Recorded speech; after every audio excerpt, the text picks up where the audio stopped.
Tremendous, and she'll be pushing some of these elite men runners as well.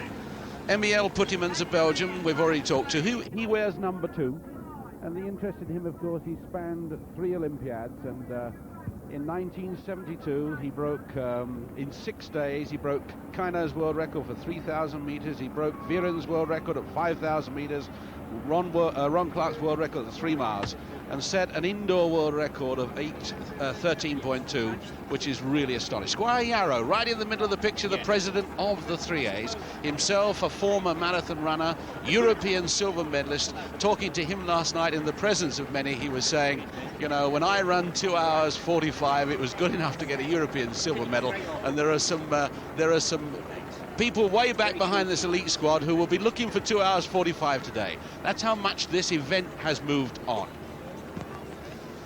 Mike Grattan's been mentioned. He wears 12, the Invicta teacher. There is a team race going on. Trevor Wright just in picture wearing 17. This is a disciplined, controlled walk to the start line, and you can see now why the elite runners have to have their own start. It has to be a disciplined approach, and the two masses joining together. Really is a magnificent occasion, which embodies a marvellous race. This the elite start, and Big Ben showing there's just 1 minute to go.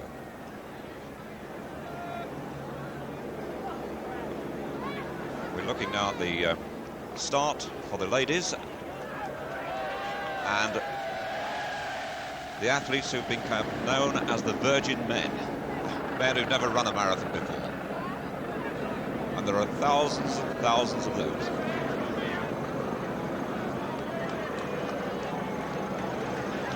An actual entry accepted of over 18,700. Of course, there have been a number of withdrawals through injury.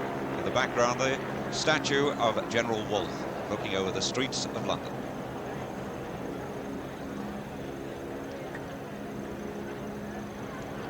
And the athletes now in the countdown during the final minute.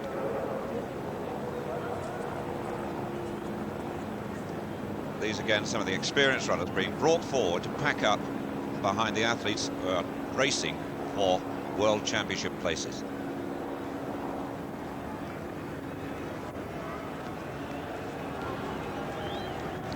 So all ready to go. They're just waiting now for the start to be signalled at precisely 9:30 by a Royal Artillery 16-pounder.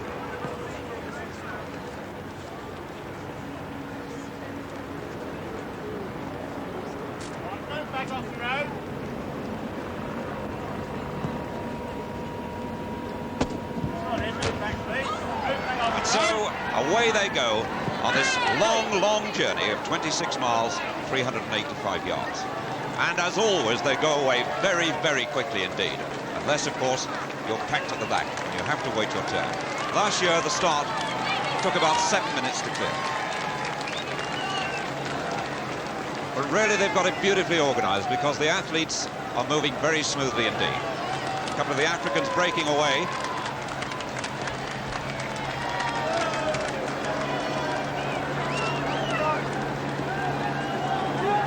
What a marvellous adventure this is. This, the third running of the London Marathon. But the event so well established now in the sporting calendar of this country. I was delighted to see Ron Hill there, number 1. They've given him number 1, and that's a great cause for celebration. But Ron is the fastest marathon runner here. He's not going to be figuring amongst them today, but I think it's great that they should recognise Ron's ability and his performances over the years. He's probably been our greatest marathon runner, and knowing him, he'll be up there amongst them, but he certainly won't be figuring like he used to do in the former days. And already we're seeing the race starting to develop.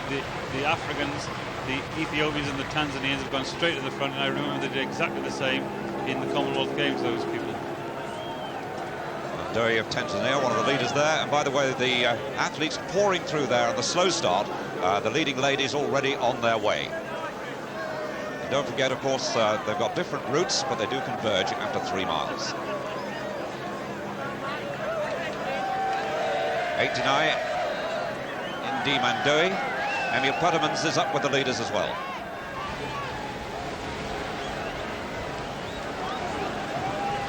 Also there, Jim Dingwall of Scotland wearing number 25. And Awasha of Tanzania wearing 122.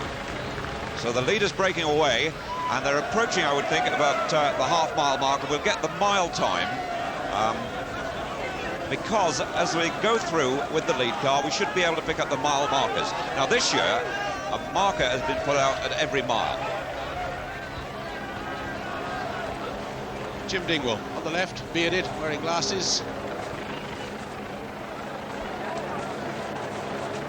And the mass that are trying to get underway to follow those that have got away in front of them through those gates, which always look so vulnerable. The whole pressure building up behind that. And this slow start may well benefit them, in fact.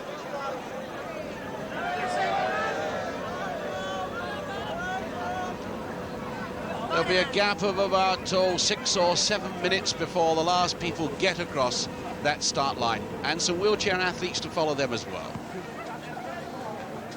Now they're underway, settling into a pace, and the fact that there's not a massive crowd here at the moment may well bring a bit of discipline to bear, because the euphoria of a great crowd tends to set the novices off, the virgin runners, to too fast a pace earlier on.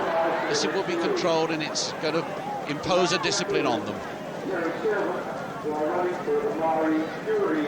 Just reinforcing that, of course, it's pace that kills, not the distance, because most people have trained for distance, but if they go too fast, the pace will kill them. In experience, every athlete, every distance athlete, is found uncomfortable at some time. That's exactly right. Now, it's great to see them celebrating their way out of there, because, you know, once they get past the start, there's not a lot of celebrating to do till they get to the finish. But I just read in the paper the other day that 26% of the British population under the age of 35 have started running. Looks like they're all here today, David.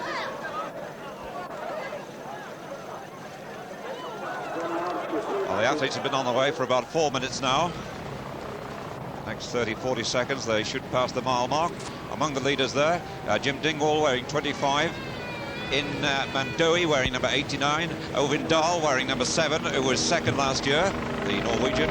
Number 122 is Awasha of Tanzania. Puttymans of Belgium wearing number 2.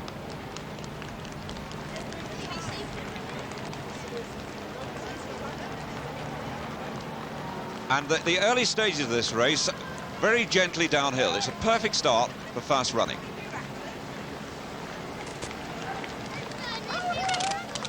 The rain quite heavy, but the real enemy in these circumstances would be strong winds, and it looks as if it's quite still. Mike Grattan wearing all red, and number 12 on the right, the bearded runner, one of the favoured ones. The rain is fairly pelting down now, and it looks to me as though the 1 or 2 Tanzanians and the Ethiopians looking across to see who the pace runners will be, those that know how to run this pace. It's fast. Just got to check there on the mile marker. You may have seen them go by, and in fact they were through there in 4:45, which is sensible running. That's right, they didn't get carried away, because they realised they've got a serious race ahead of them. The crowds aren't as big as they were at the start, so that's good. And they've just settled, and the main contenders are just taking their time, because there's absolutely no need for the serious runners to be in the leading group right yet, and they're just moving through gradually. They'll take their time, because the race is nowhere near beginning yet. Meanwhile, with the leaders well through the first mile, Greenwich Park, they're still streaming through the gates. Some 6 minutes since the gun started the race. And of course, these athletes, as they go through, will be starting their own watches to get their own time.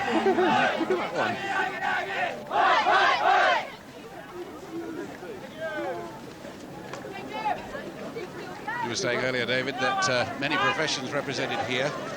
There are 1,959 engineers, 1,469 teachers or lecturers, 748 students, 638 policemen. That's an interesting one. We had a lot of them last year.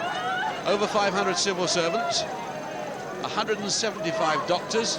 As the tail-enders come through the gate, they'll be relieved to get through there. 95 artists, 85 estate agents, 61 stockbrokers, there's 45 taxi drivers, 10 politicians, 24 Gurkhas, all with the surname right, and there's some soldiers, stretcher party, and they're the last ones through. I imagine they will be the last to finish. And incidentally, there are a number of SAS men running in this race, all with the surname Smith.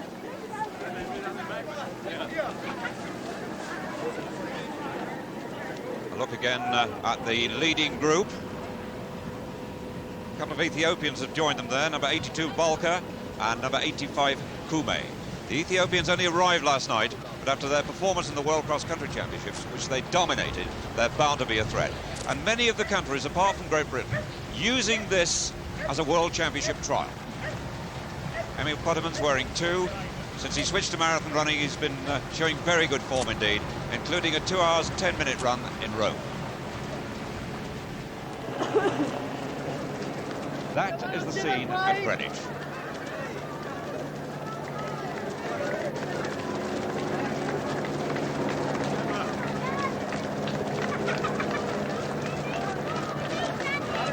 And this really does confirm the running explosion.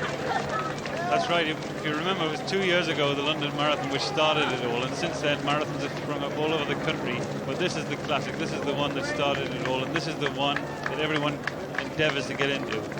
They aren't always lucky. Only about a third of the people who applied actually got entered. So everyone who entered in this running is a hero in his own right. And they've all got supporters all around the country. They've come from every single corner of the country.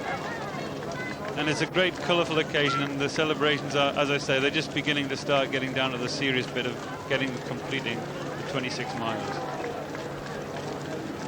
As soon as the start has been cleared, there's a special marathon starting in just a few minutes, some 20 minutes after the leading runners went on their way, the wheelchair marathon.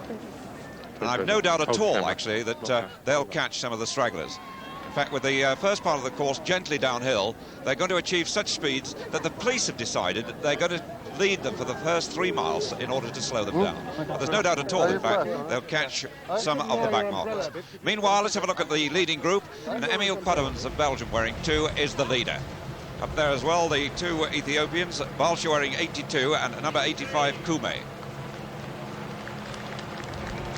84 also there is Bakila of Ethiopia. So we've got 3 Ethiopians in the leading group. Number 120, Ortega of Spain.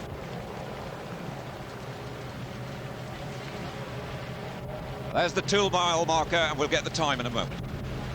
And the time at 2 miles, well, it's quite remarkable. A second faster than the leader last year. 9:38. Hugh Jones of the leading group went through last year in 9:39. But that's very good, sensible pace, and the conditions here are much better than they were last year. I think the athletes are concerned with conserving their energy now, and really the times at this point of the course don't matter at all. I can see Mike Grattan there, who's probably going to be our leading British contender. He's staying way off the pace. He's ignoring those Ethiopians and Tanzanians. He's not even interested in getting involved yet, and he's probably just jogging along there, feeling quite comfortable and hoping that he can stay out of trouble so that when the race starts after the 20-mile mark, then he's going to be in contention then. It's crystal clear these Africans are going to play a major part in this. The Ethiopians, of course, with a strange preparation. There aren't many marathon runners in the world who'd only arrived the night before, but of course there aren't many cross-country runners who'd run a trial just 2 days before the World Championships in order to leave one man out. And they made it a genuine racing Gateshead just to drop one athlete. Talking about that though, David, there aren't any athletes in the world as a mass who are as good as these Ethiopians. So the fact that we've not known about them, we've never heard of some of these people, doesn't really make a great deal of difference. It happens to matter in Europe where they've heard of people because they declare their intentions ahead of time. But with these Ethiopians, you know they're training together, you know they've got their training right, and you know it doesn't really matter. They haven't done anything so far. Well, we leave the leading group now to see the start of the second marathon, the wheelchair marathon. And of course they are training for their Paralympics, and they fought to get into this race, and it was the GLC's insistence that got them into the race. A couple of my club runners there, Graham Young, Mike Kelly-Philades, that fought to get into this race, and the wheelchair athletes on their way.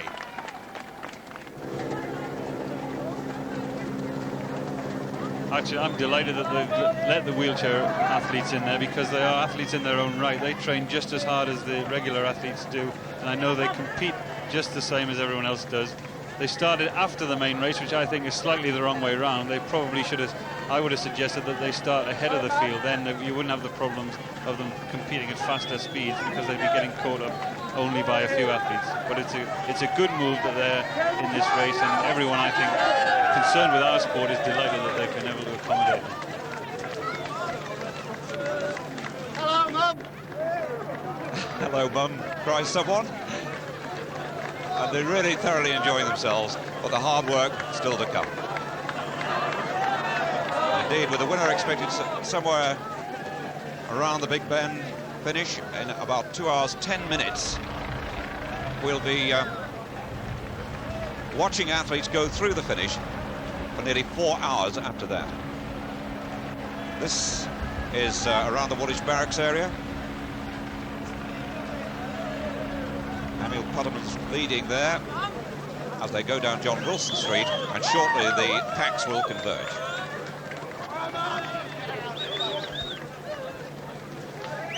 It's the lovely wave of humanity taking their step into the unknown. I was saying earlier, it's a day of giving. It's the Hello Mum Brigade and the fancy dress, but it's really spiritually uplifting to see this mass start out, because they were full of fear and apprehension when I was talking to the mass of them last night.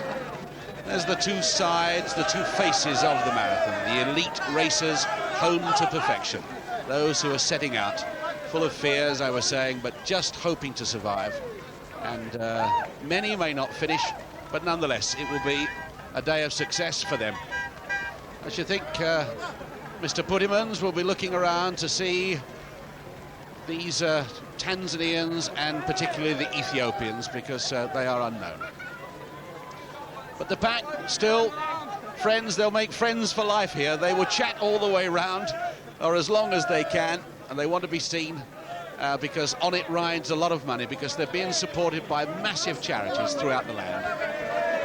Actually, when you say, Ron, they'll make friends for life, in fact, one man last year found a new wife here. He met this young lady during the marathon, and in fact he's married her since. We've also got someone out there on honeymoon, and we've got a lot of family groups as well competing. Yeah, I think they met by accident, David. I don't think they came looking for one another.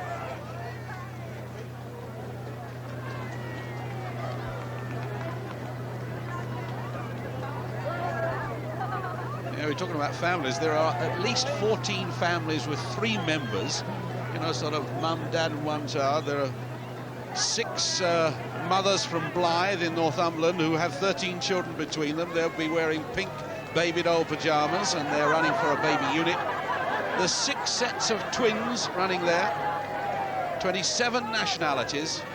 The oldest lady, who wears number F360, look out for her, Maria Leimerup, 68 years of age from Denmark, who's a fine marathon runner. And Alexander Munro from Southbury in Kent, the oldest man, 82 years of age, and there are 8 septuagenarians.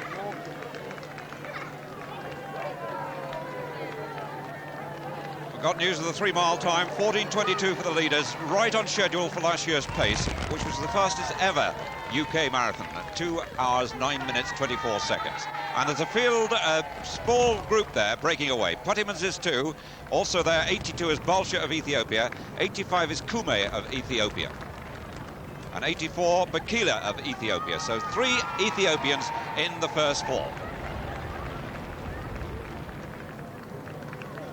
Meanwhile, we've got a very late starter indeed down there. And that is the last person through the start.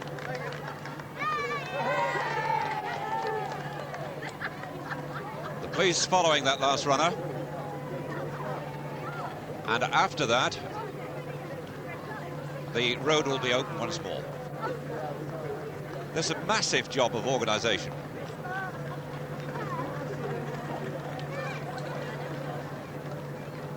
Let's have a look now at the leading groups on the helicopter shot, and that is the point where the 2 packs merge. Now they run on either side of the dual carriageway, for about another half mile, and then they merge after that. Coming from the top of the shot, that's the ladies' pack and the slower men. Merging now with the athletes who are trailing from the fast start. The leading group, as we saw them go through there at that joining point, there were 3 Ethiopians joined by Emil Putterman, but I just get the sense that we've seen this all before. We saw in the World Cross Country the Ethiopians dominate as they did. We've seen these before in major championships, and Emil Putterman is leading them along, and he's been tracked. They've probably been instructed, because they really follow their coach's instructions, they've probably been instructed to follow Putterman's and move with everyone that moves alongside. On the outside there, in the white vest, is Malcolm East, who's the leading Briton at the moment. He's been training in America, and he's come back for this one effort to make the team for the World Championships. The last man, meanwhile, happily on his way. He's 77, by the way, Francis O'Sullivan, and is a member of Herne Hill Harriers, one of the famous clubs based in London. Accompanied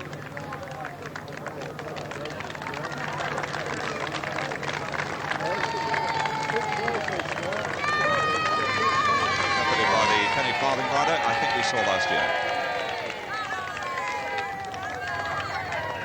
Meanwhile, a real battle developing in front, and a British athlete showing for the first time, and that is Malcolm East. Malcolm East wearing number 9. Just giving you the numbers there, 39 who's come into the picture. That's Jerry Helm, also of England. So Putterman's there, Bolsher of Ethiopia, Bakile Ethiopia, Kume Ethiopia. Those are numbers 82, 84 and 85. Jerry Helm, 39. And number 9 is Malcolm East. Number 2, Emil Puttermans.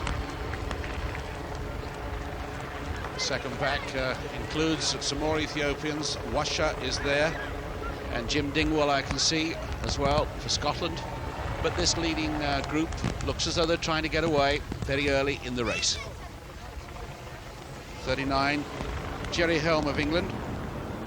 St Helens AC, 26 years of age, and has won 3 marathons, so this may be a big one for him. Malcolm East too, an established international. The leaders through 4 miles, and the time at 4 miles at 19 minutes exactly.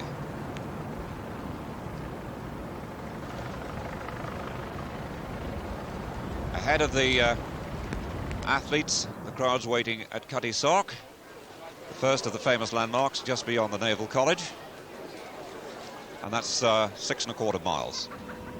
Still they stream through at the joining point. And this really is a brilliant piece of organisation. It's working absolutely perfectly.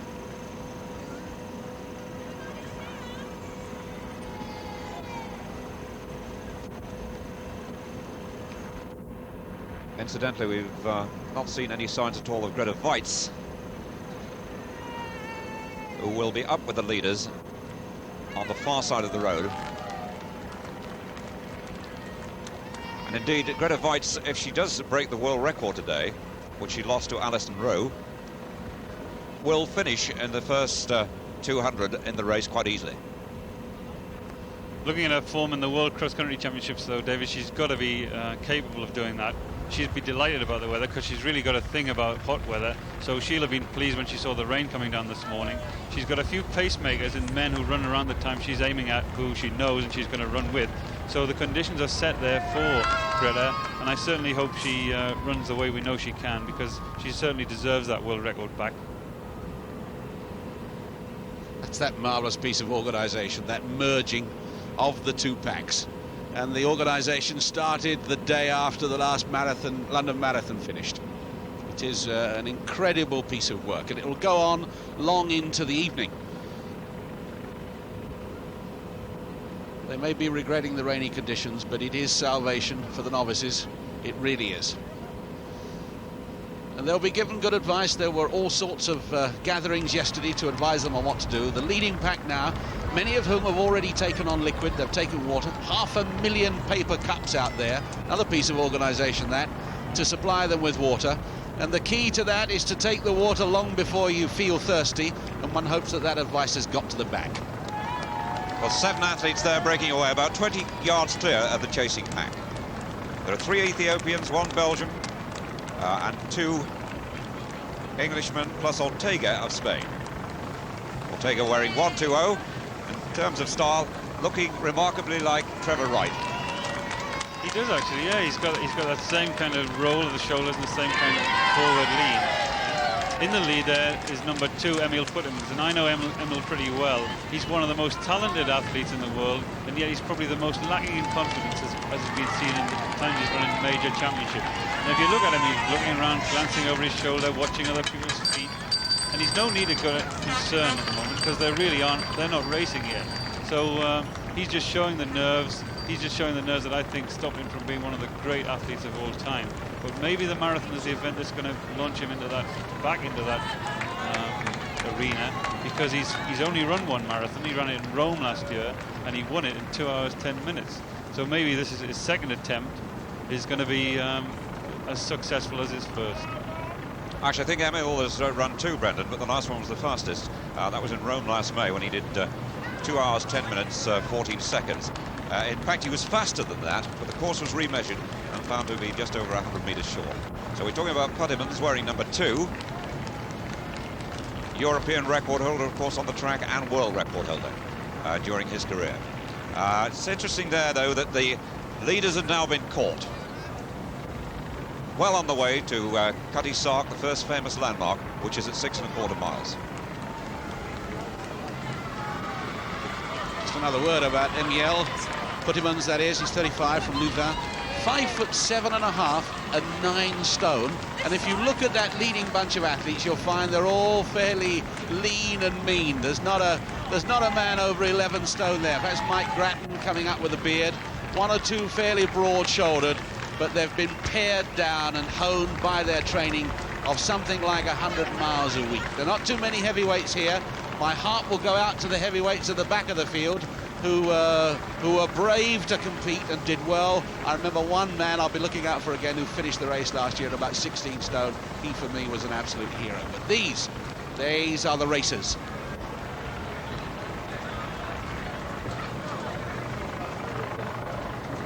Well, the route filling up. One of the beefeaters at the tower telling a young visitor what's going to happen. And meanwhile, in spite of the rain, the crowds along the route quite considerable. You've done it before. Cutty Sark, the special ramp built there. They leave the main road and just run round the Cutty Sark. And the time at 5 miles, 23 minutes, 53 seconds. And it's a very even pace indeed. 4:45 the first mile, then 4:53, 4:44, 4:40, 4:56.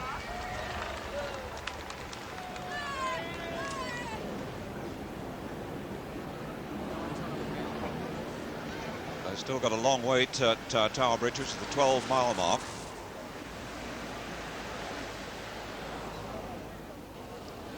But very patient, and the athletes will appreciate the sort of encouragement they're bound to get. And there we are, right back with the leading group, Malcolm East, who's taking his time to get there. But I thought what was quite interesting was they sped up one of the miles and they just slowed down again, and the whole group has just come together. So all the main contenders, all the people whose names we've talked about, Dave Cannon and Mike Grattan and Malcolm East, Graham Lang from Scotland, they're all there, they're all watching the pace. They know that they've just got to conserve energy at this point in time. They know there's nothing serious happening up front.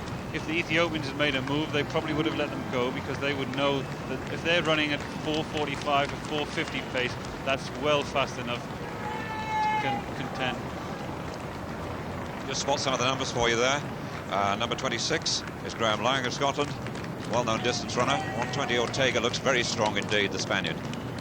9 is Malcolm East, number 32, lives in America. British-born though, and a very experienced marathon athlete. 2 Puttemans, 39 Jerry Helms, there with the beard is Jim Dingwall. Also up with the leaders, looks like David Clark of Scotland. 206 is Ray Crabb of Bristol.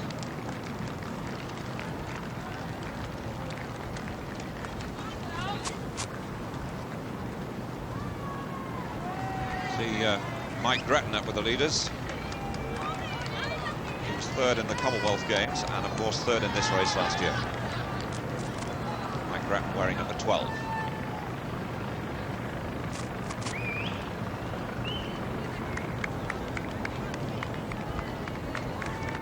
Just checking on the form of these Ethiopians.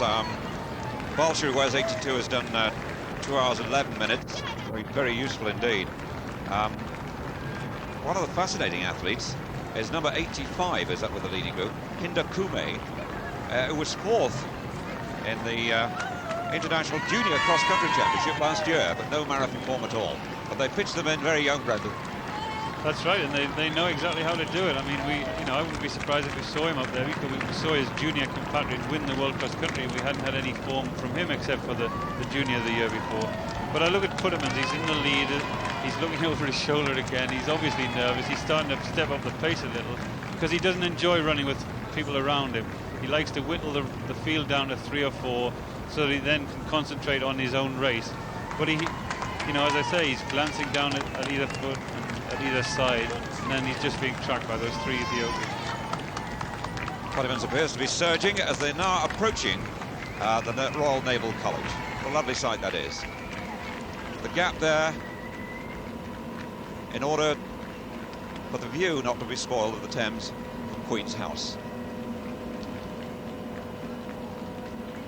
That is just before Cutty Sark, where they leave the main road and run around the cutter.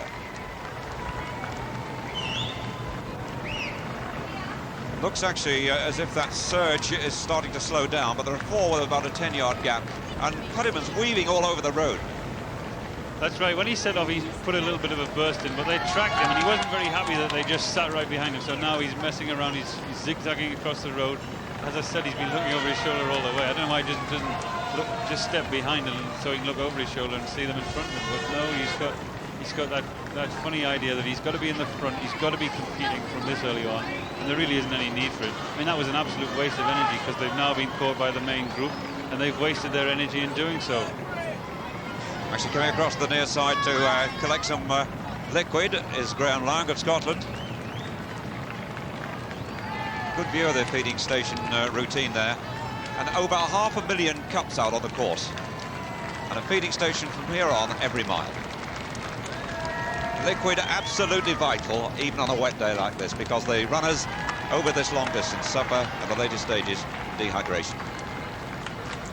It's important that they take drinks, even though it's damp and even though it's not too warm, and even though they're probably not feeling thirsty. They should take the drinks before they actually have the onset of thirst, because otherwise they're going to get caught up late in the later stages through lack of water, lack of hydration. And they reassembled there after that little interlude at the feeding stations, and the group's back together again. Half of them didn't drink and half of them did drink. I think it's more sensible that they do. But they're all over the road again. They're cutting from one side to the other.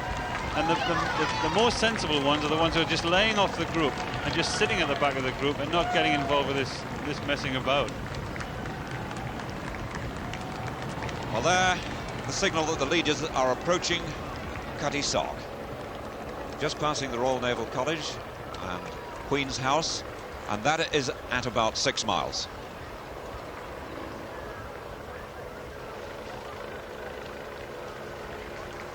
Extraordinary behaviour by Puttermans for an athlete of his quality and experience, though. The way he's been wandering about. Certainly he resents the Africans not sharing the pacemaking, but he's wasting valuable energy himself. I don't think he should have bothered with all that, because he could have just stayed in the group with the rest of the athletes and just got a nice, gentle, comfortable ride along, and not had to get in any concern in his mind about anything other than getting to the 20-mile mark, getting there in a good condition, so that he can then concentrate on the major part of the race, which is between 20 and 26 miles. Number 31 there, showing on the outside. Ian Ray, experienced international marathon runner in Salisbury. And so they swing now into sight of the Cutty Sark, making this slight detour to take in this famous landmark.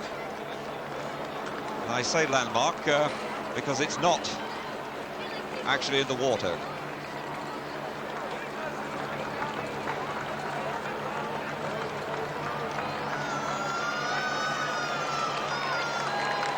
Well, quite a competitive leading group here. Nobody's really made any real impact. One remembers 12 months ago at this stage, Graham Tuck alongside Hugh Jones were well away and the race was almost over. 206 Ray Crabb, 23 there is Paul Eales at Windsor Slough. So they go round the cutter, which a century ago held all the records for speed and endurance. And certainly the time suggests that the fastest marathon ever run in the United Kingdom, which was on this course 12 months ago, is going to be tested today. That was by Hugh Jones when he clocked just over 2 hours 9 minutes. So with the leading group well on the way to the 7-mile mark, we close this transmission and we'll be back at about the halfway point at about 10:45.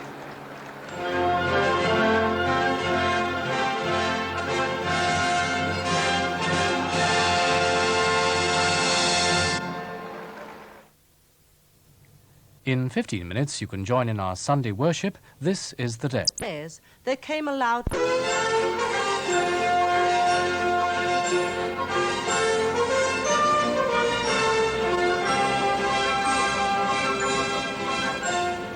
Welcome back to the third running of the London Marathon.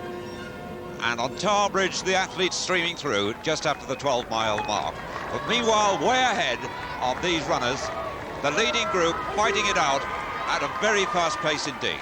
In fact, on target for one of the fastest marathons ever run in this country. A short time ago, the three Africans, that's Koumé, Makila and Bolsha of Ethiopia, Ortega of Spain, wearing number 120, and Puttimans of Belgium broke away. But in fact, they've been caught, having passed the halfway stage, in 1 hour, 4 minutes, 10 seconds. Very fast indeed. Those were the leading group, but now they've been caught. Up there is Jim Dingwall in front. Jerry Halm is number 39. Number 82 is Bolsha of Ethiopia. Ortega, number 120 in the All Red of Spain, with the group. Puttimans is there as well. And also Ray Crabb. And they're on the 16-mile marker. Going around the Isle of Dogs, and also in the leading group is Mike Grattan. Meanwhile, we're having a magnificent run down the field by the leading girl, Grete Waitz, the favourite of the ladies' race from Norway. And she is certainly on target for a new world record, wearing one, and alongside her, her brother, Jan Andersen, who's obviously pacing her and staying with her all the way. And in fact, Andersen is slightly slower than Grete Waitz, some 2.5 minutes slower over the marathon distance. And we recorded that some 2-3 minutes ago. There's a lot of those on the course. Come on, Danny. And a tremendous crowd has turned out. The rain has lessened, in fact, but there's tremendous spirit at the back when the 3, 4 and 5 hour runners are coming through. They're waving to every camera. They're being cheered and lifted. There's a lovely euphoria that there's always been in the London Marathon. And a lot of these fellas trying to stay with the ladies as they're running. There's a good race up front. That's one of her older brothers, Grete Waitz. She's got two brothers. They both run the marathon. Both of them are slower than her at her best. So at some stage, we expect her to break away from her brother. Meanwhile, in second place in the ladies' race is Mary O'Connor of New Zealand, who's running way ahead of her best time. Her best time's 2 hours 44 minutes, but at the moment she's on schedule for something inside 2.5 hours. And in third place, by the way, in the ladies' race at Tower Bridge is Kathy Brins of Sale Harriers and England. Back with the leading group now. We saw dramatic changes after halfway when the leading group looked as though they were heading for a world record time, but I thought then they were going a bit quick, and now they've been caught by the group of Britain leaders. I'm impressed with Mike Grattan, who's running in all red, who's taken everything cagily. He's just moved gradually towards the leading group, and we're only 16 miles now, so the race really has yet to unfurl. But Mike Grattan, who was third in the Commonwealth Games, remember that remarkable race he had with Di Castella down there in Brisbane, he's done everything right so far, and thankfully we've now got 4 Britons in the leading group, which is great. On the Isle of Dogs, and that area hopefully is going to see a resurgence of British athletics. There's plans to build an indoor training centre there, and these marathon runners are going to help considerably, because by bringing attention to it, and hopefully it may become one of the charities that they may run for. There's a real race boiling up. At one stage, they were 12 seconds ahead of the time that was run last year. They dropped about 10 seconds. In that time, the second bunch caught up with the leading bunch. That was Puttermans leading the 3 Ethiopians. And now a strong pack of English runners have come together. And this augurs well for the World Championships in Helsinki, remember, in August. Those inaugural championships, and this is one heck of a race that's brewing up. Meanwhile, the athletes still streaming over Tower Bridge, some 4 miles behind.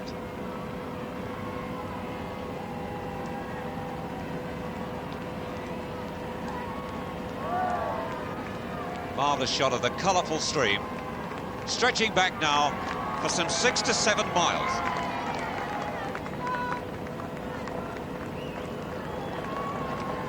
Meanwhile, look at the scene in the Mall. This is a mile from the finish, and Buckingham Palace in sight. Dance for Your Life group, a Keep Fit group. Now they're from Somerset, and that's a form of exercise that's grown just like the phenomenon of the marathon. The number of women's groups that are doing this around the country, and it looks as though it's doing them a world of good. Well, now from the chasing athletes, all looking for best times, we rejoin the leaders with the news that they're right on schedule as last year. 1 hour, 18 minutes, 32 seconds at 16 miles, which in fact is exactly the same time as Hugh Jones 12 months ago. Just spotting the leaders there, 39 is Jerry Helm, St Helens, number 12 Mike Grattan, who was 3rd in this race last year, 3rd in the Commonwealth Games. 120 just hidden by Grattan is Ortega of Spain. Behind him, the bearded Jim Dingwall from Scotland. And moving across the right, number 2, Emil Puttermans of Belgium. 206 is Ray Crabb of Bristol. And also with that leading group is Balsha of Ethiopia. The other 2 Ethiopians, Bakila and Kume, having a very, very bad time after the early pace had broken them.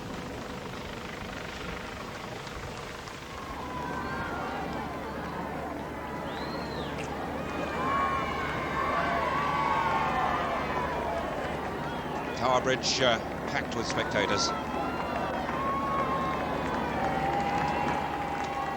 And now the bulk of the pack beginning to stream over the bridge. And in fact, they'll still be going over when the leaders come back from the Isle of Docks, pass underneath the bridge. St Catherine's Dock first, underneath the bridge, and then through the Tower of London grounds itself. So just to recap on the leaders, Jerry Helm of England and St Helens. Also there is Mike Grattan of Invicta, Emil Puttermans of Belgium, Ray Crabb of Bristol, Jim Dingwall of Scotland, Ortega of Spain. That is the leading group. And the leaders in the women, Greta Weitz of Norway, on schedule for a new world record. In second place is Mary O'Connor of New Zealand, and in third place at the moment, Kathy Binns of Sale Harriers and England. So that's the latest news on the London Marathon, and we'll be reporting once more at 11:25, but of course the athletes in front will be in the closing stages.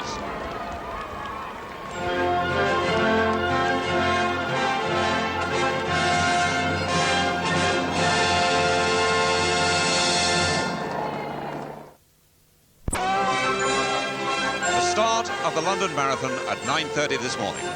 Some 18,000 runners, a world record figure, setting out on their journey of 26 miles, 385 yards through the streets of London. And Big Ben showing they've now been on the way for almost 2 hours. And the leaders now within sight along the embankment of Big Ben itself, although they've still got 3 miles to go. Swinging up Northumberland Avenue, through Trafalgar Square, and then along the Mall, Birdcage Walk, and finishing at Westminster Bridge. In a moment we'll pick up the leader, and it is Mike Grattan of Invicta, who was third last year and has just made the break in the grounds of the Tower of London to get away from Jerry Helm of St Helens. He's still being chased by Helm, who's now some 30 yards behind. Jerry Helm, who's won his last 3 marathons from St Helens in Lancashire.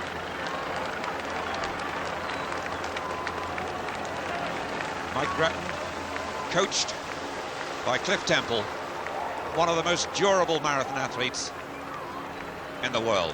Third in the Commonwealth Games Championship, behind the Australian De Castella.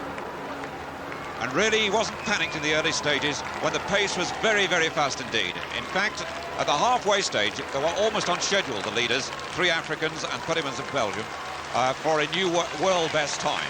But he slackened off after that, and certainly the Ethiopians and Puttymans have paid for the very fast early pace. The streets of London packed with cheering crowds, and once more, the marathon, even on a wet day, has brought them to the fireside. Helm still holding that distance of 25 to 30 metres, and possibly still not beaten if Grattan weakens.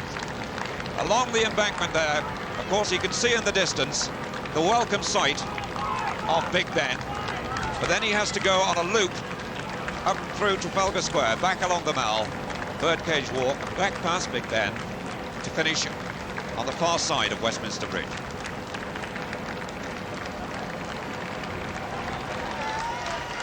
A very, very impressive piece of running by the 2 Englishmen.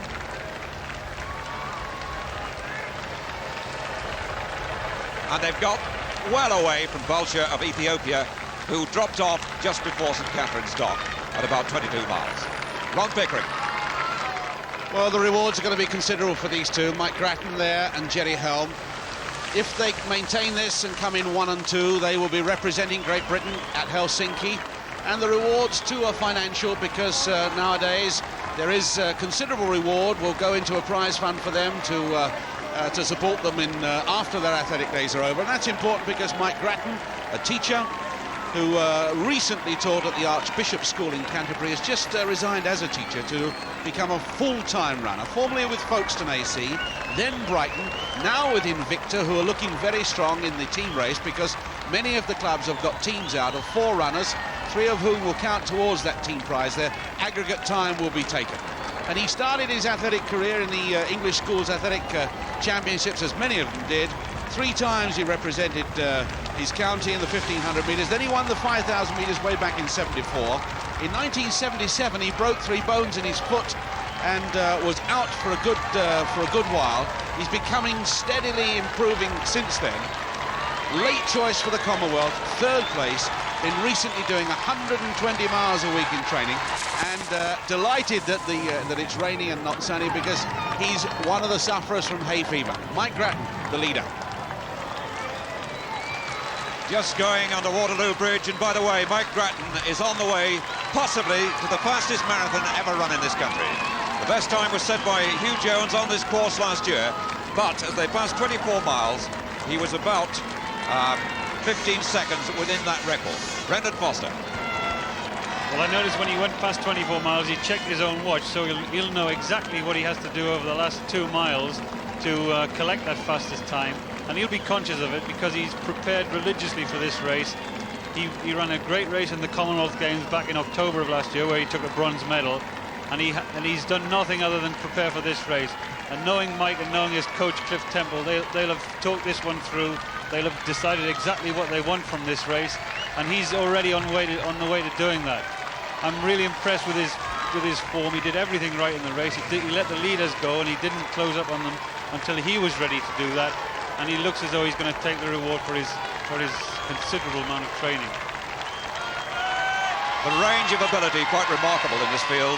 Grattan now approaching 25 miles, and meanwhile at the Tower, the fun runners just going through there, some 13 miles behind, and still they're streaming through. And by the way, the news of the ladies' race is that Greta Weitz is leading from Norway, the world cross-country champion, and on schedule at the moment for a new world best. She's got to beat 2 hours, 25 minutes, 29 seconds, set by Alison Rowe of New Zealand. Mary O'Connor of New Zealand in 2nd place, and Deirdre Nagle of Ireland is 3rd. First English girl is Kathy Binns in 5th place. Mike Grattan now approaching Trafalgar Square. And Jerry Helm just cannot close that gap, maintaining about the same difference. But in fact, once the break had been made, as happens so often, he just cannot close it. Mike Grattan brushing away the offers of a drink and really opening up that gap, although Jerry Helm must be congratulated because he's about 4 minutes inside his best ever time. He's had some good wins, the man in second place, a winner at Aberdeen, a winner in North Wales, a winner in Florida. He's won 3 marathons, but Mike Grattan has paced himself so remarkably well. His first marathon he ever run, the Assam, 2 hours 22.9, and here he is going for the fastest time ever run in Britain by a British marathon. And the crowd will love this because this is a London occasion. It really is a capital occasion, and they want to see an England winner come through.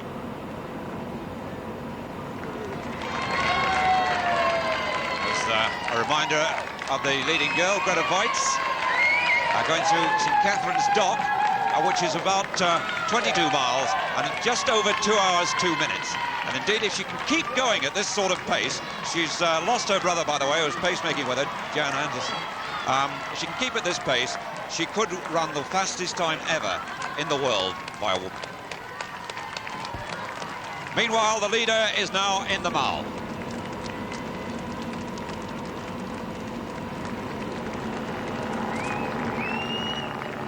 Having passed under Admiralty Arch in the background, and he's querying something there. He didn't quite know which way to go, and I know why that is, because the vehicles are not allowed along there, the lead vehicles. The vehicles cut off and turn left there, and I think Mike Grattan, in spite of having run this course last year, was making absolutely sure he got it right. So many marathon runners in the closing stages have made mistakes through tiredness, and he certainly didn't want to do that, but he's experienced, knows the course, and Jerry Helm, by the way, seems to be still in contention. The gap is not all that big.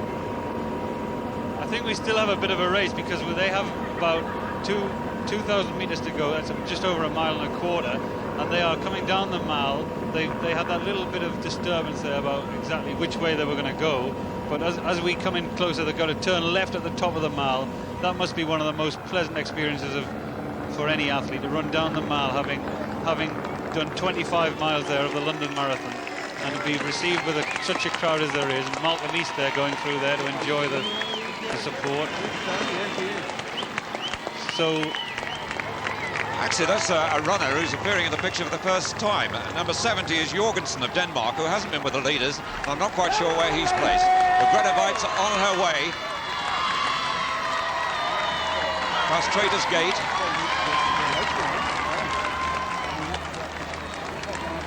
And that's Mary O'Connor of New Zealand, who's running the race of her life in second place. She got her best time before this race of 2 hours 44 on the way over the Dutch Bridge at St Catherine's Dock, and looking very strong.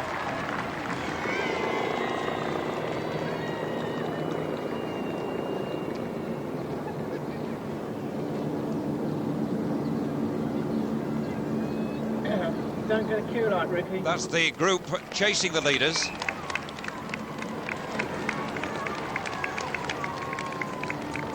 And in fact, Mike Grattan, the leader, should be on the way now towards Birdcage Walk.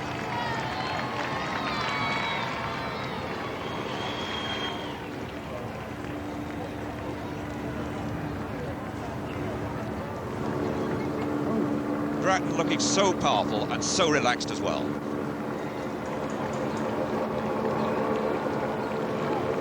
Still Jerry Helm in second place, but losing ground now as Grattan turns in front of the Queen Victoria Memorial and Buckingham Palace. On towards Australia Gate.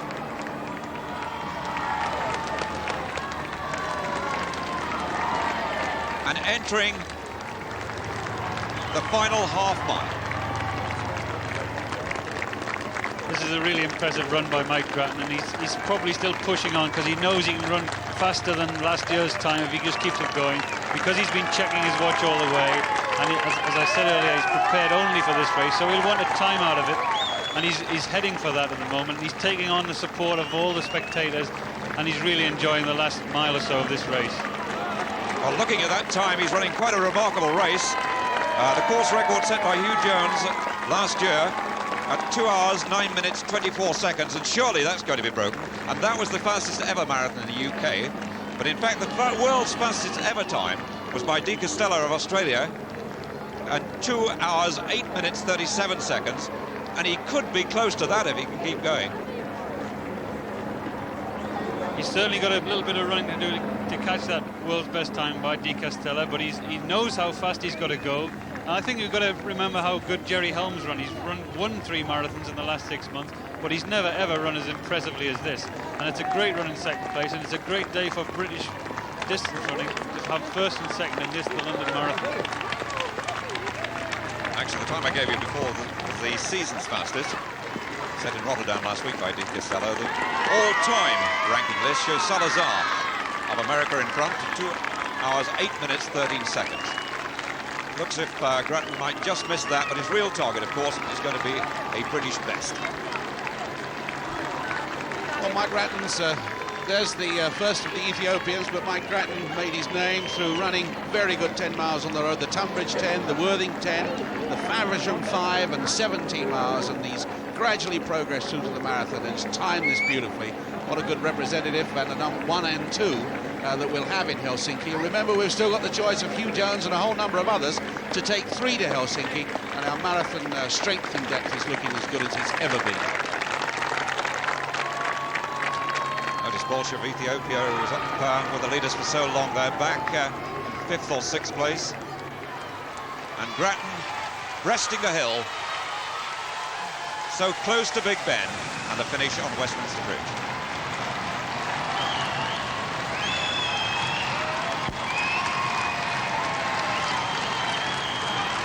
A marvellous reception and a superb run.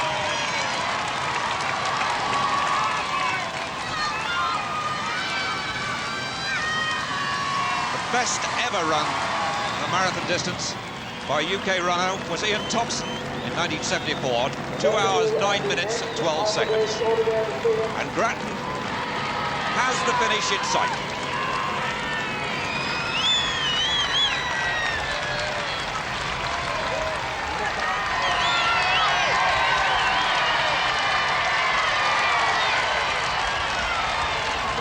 Legs, not surprisingly, looking a little heavy. And Jerry Helm in 2nd place.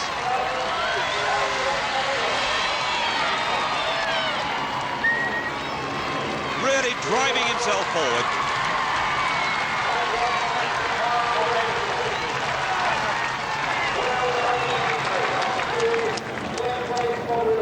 And he'll miss Ian Thompson's fastest time ever by a British athlete, and maybe slightly slower than Hugh Jones last year. That was 2 hours, 9 minutes, 24 seconds. Certainly, and not surprisingly, he's finding this closing half-mile pretty tough. But now, inspired by the crowd, he's picking up pace again. And so, with 100 metres to go, Mike Grattan of Invicta and England runs his way to winning the London Marathon, his first really major victory. His time just outside the record for the course. In 2nd place, Jerry Helm of St Helens. Winner of 3 marathons in the first 12 months and running a lifetime best. His previous best, some 4 minutes slower.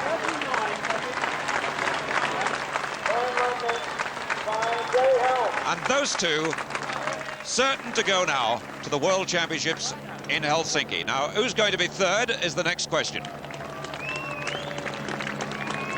That looks like Balsha of Ethiopia, but ahead of him, and this athlete has come from absolutely nowhere. He's not been with the leading group at all. And it looks like Jorgensen of Denmark.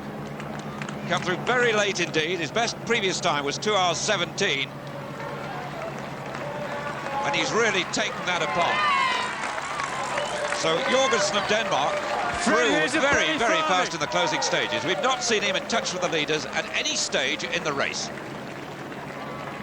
And in 4th place, I thought I saw in the background there the tiny figure of Balsha of Ethiopia, so long with the leaders. And Jim Dingwall of Scotland in 5th place. That's a fine run by him.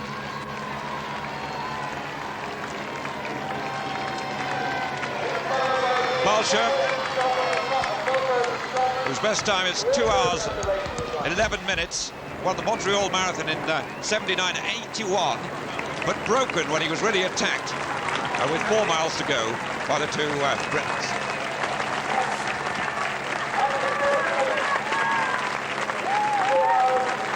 So Balsho through in 4th place.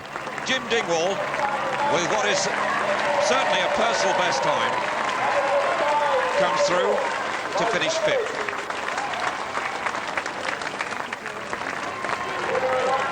That's Ortega of Spain in 6th place. He too was with the leading group a long time.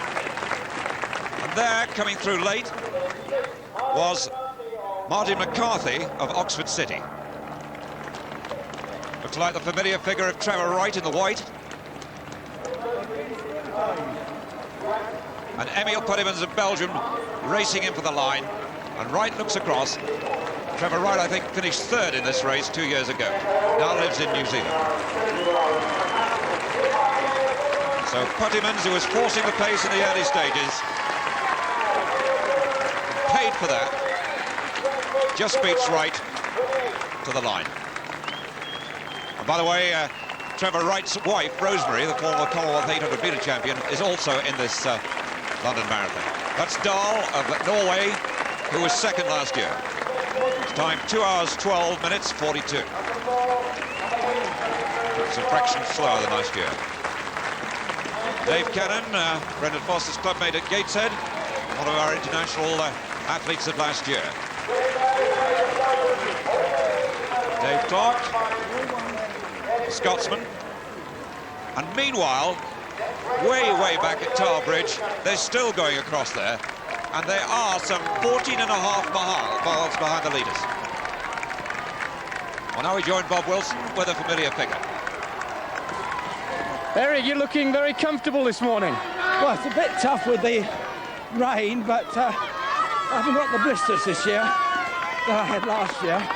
No, I know you were suffering last year when I saw you at 22 miles. You were finding it very hard, but you still got through. Yes, I think I'll find it harder this year, but I'll try and get through if I can. What sort of time are you looking for, Eric? About 4 3/4 hours. It's about 15 minutes faster than last year. That would be a new personal best, would it? Yes, but I've only done one before, remember? That's right. We'll look forward to seeing you later. Well, here at Island Gardens, the leaders came through in around about 1 hour and 26 minutes. And those going through at the moment can see a sign just away in the background announcing the name of the winner, Mike Grattan, and the winner's time. I've seen several of the celebrity runners going through, including Chris Brasher, of course, the man who has done so much to organise this event. And he was on target for his projected time of around about 3 hours and 15 minutes. John Conte, not really looking as though the pace was hurting him too much, looking very comfortable indeed. He went through here about 10 minutes ago, and some 20 minutes or so before those two, I saw Leslie Watson and Catherine Binns, two of Britain's best-known women international runners. The atmosphere here is really something. Since the rain stopped, the crowd has risen to the occasion a little bit, I think, and is helping them all through at this critical point, of course, in the race. 17 miles gone. I can tell you, because this is exactly the point I stopped in a little gentleman's toilet across the way a year ago. Exactly the point where, if you're thinking about giving up, this is the moment to do it. But these lads aren't going to give up. They're doing well.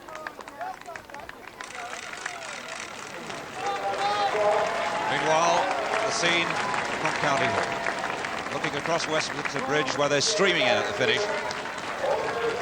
And we believe that at least 20 athletes have broken 2 hours 15 minutes. Remarkable running, Ron Pickering. Absolutely, because the weather has proved right. Of those who run 2 hours 15, Mike Grattan going up to receive the accolades, but most of the 20 that have run better than 2 hours 15 have run lifetime bests. So it's been a marvellous occasion. The crowd have turned out. The elite runners have come very, very strongly through, and it's been a very good win for England. And Mike Grattan, ably backed up by Jerry Helm. The occasion lived up to all the promise of last year and the year before. And all the finishers now receiving tremendous reception, and the finish will build up and build up. And the work involved at the finish for the 300 people organising the finish will be going on for the next, 3 hours at least. And the peak will come in about another hour and a half as those fun runners gather towards the end of the 26 miles, 385 yards. The third running of the London Marathon. And once again, it's been a massive folk festival. brilliantly supported. Meanwhile, we can now join Bob Wilson back at the tower. Can you tell me your name? I want to know what happened to Arsenal. Well, I know what happened to Arsenal. I've seen 2 or 3 of them going through there forgetting it. Young. How's things going, Graham? Yeah, not bad. Struggling a bit here, but I expected that. You're all right further on. You've got about 14 miles to go. You're quite confident you'll get there? Well, yeah, that's why I'm here. The crowd's a tremendous enthusiasm and... Marvellous, marvellous, absolutely marvellous. I'll look forward to seeing you later. Thank you. Keep going. Bye-bye. Of course, the wheelchair athlete started some 20 minutes behind the main race. Well, a lot of interest now, of course, in the first girl home, and that promises to be Grete Waitz of Norway, the world cross-country champion. The aim for her will be a new world best time inside 2 hours 25 minutes 29 seconds. That was set by Alison Rowe. And that car, by the way, should be leading the first girl runner.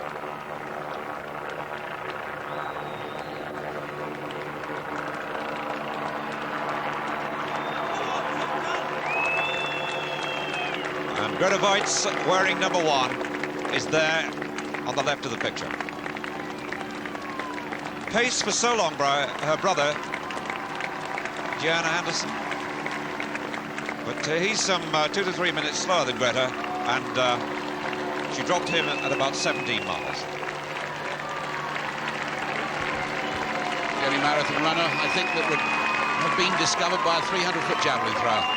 The great Terje Pedersen, the world's first 300-foot thrower, discovered Grete Anderson as a young 14-year-old girl in the village in which she lived and suggested she took up this sport. And what a favourite she is in Britain, and what a reception she's going to get. Now 29, she outranks in popularity and prestige most of the world's top male runners. The reigning world cross-country champion, 5 times the winner, 4 times in succession, and 3 times has broken the world marathon best for women, all in the New York Marathon. This is the first time we've attracted her here. We've been waiting for her to come, and she's going to get the most tremendous reception. Husband Jack, her coach and constant companion, he'll be waiting at the finish for her. And she's coached by a Czechoslovakian refugee who was a former decathlete, Edward Stobler. But the world pays recognition to this girl. She's put new boundaries to 5,000 metres, 10,000 metres and marathon running. She's put women's marathon running on the map. And if she gets that world record back from Alison Rowe, no one will begrudge her. Entering the last mile now of the race. Her time with a 1 mile, 385 yards to go was almost dead on 2 hours, 19 minutes. She's got about 6 minutes to run these closing stages in to set a new world best.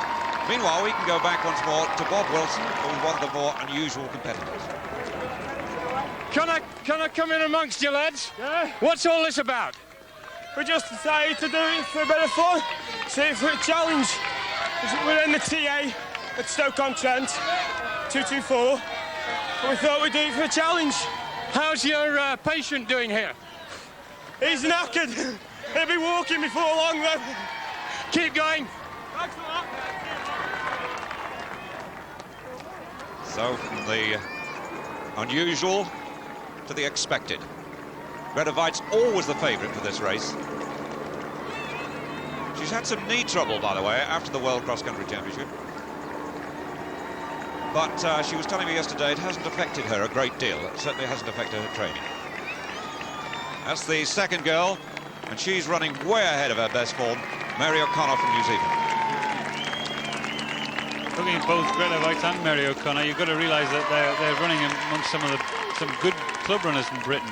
Some men who train, 15, 17 miles a day, who run 100 miles a week or more, and who are considered in their own areas as being good club runners. Because 2:25 is an excellent time for the marathon. It just shows you how good she is, because I'm recognising some of the lads around her who are good distance runners. Grete Waitz looked to be well on target at halfway for a new world best time. But in fact, I suspect, although she seems to be going quite well in these closing stages, quite evenly, she has slowed. She's going to be very, very close to that time, but she's not exactly in control at the moment, because she's got to weave in and out of some of those runners who are getting in her way. And she'd have to really get her head down and start pounding the last mile if she's going to be close to that world record. Birdcage walk. Just a little, between half a mile and 3/4 of a mile to go. Oh, the great thing for Grete Waitz is the reward that women's marathon running is now being recognised at world level. And there is a race for them in the inaugural World Championships in Helsinki. And it's great, too, that she's recovering from her first ever bad season was last year. She had a bad year when she lost both the cross-country World Championship. She lost to Maricica Puica and lost her world marathon record time to Alison Rowe. Now, that time may still survive, but no one will deny her that at last her stage, her arena may well be in Helsinki, and the Scandinavians will love it.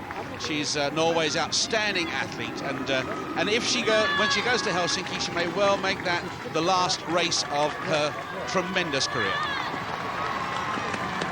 She's certainly moving very well indeed, encouraged by the sight of the finish, and she's going to be very, very close, as she well knows, to that world best time. Meanwhile, not all the competitors moving so well as we join Bob Wilson.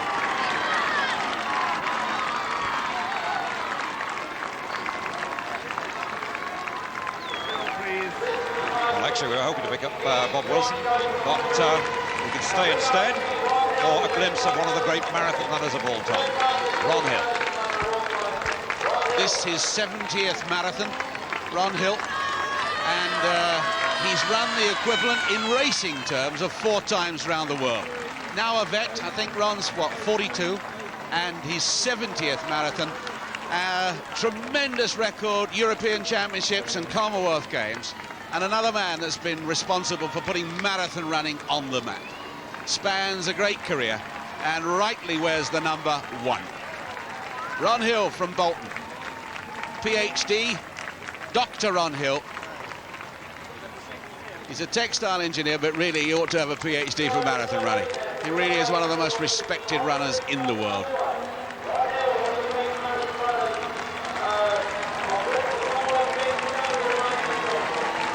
Still waiting for Grete Waitz to come within sight of the finish.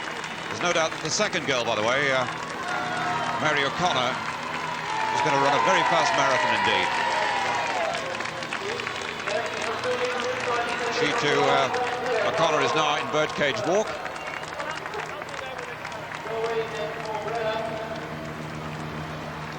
Everyone waiting for the appearance of Grete Waitz. It will be channeled into a special fountain at the finish of the ladies' race. Hold very still, please. It's going to be very close, but she's got about a minute left in which to break Alison Rowe's world best time of 2 hours, 25 minutes, 29 seconds. She really knows exactly what she's doing. The clock is in sight. Grete, not only a great athlete, but a great student of long-distance running. She's really striding up, full of life. 2 hours, 25 minutes, 29 seconds to beat for a new world best.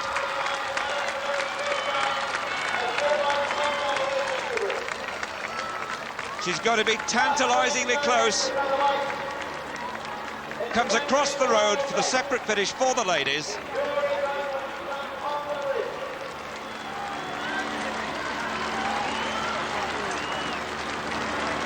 And she's been waved across into the finishing funnel. And is she going to break that time? 2 hours, 25:29 to beat. Oh, it's so close, and she knows it too.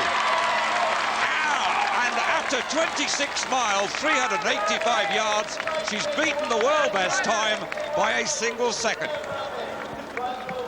What a marvellous run, what a marvellous performance. But you know why we said it was close, because all the way along she was on schedule, but just on schedule for that time.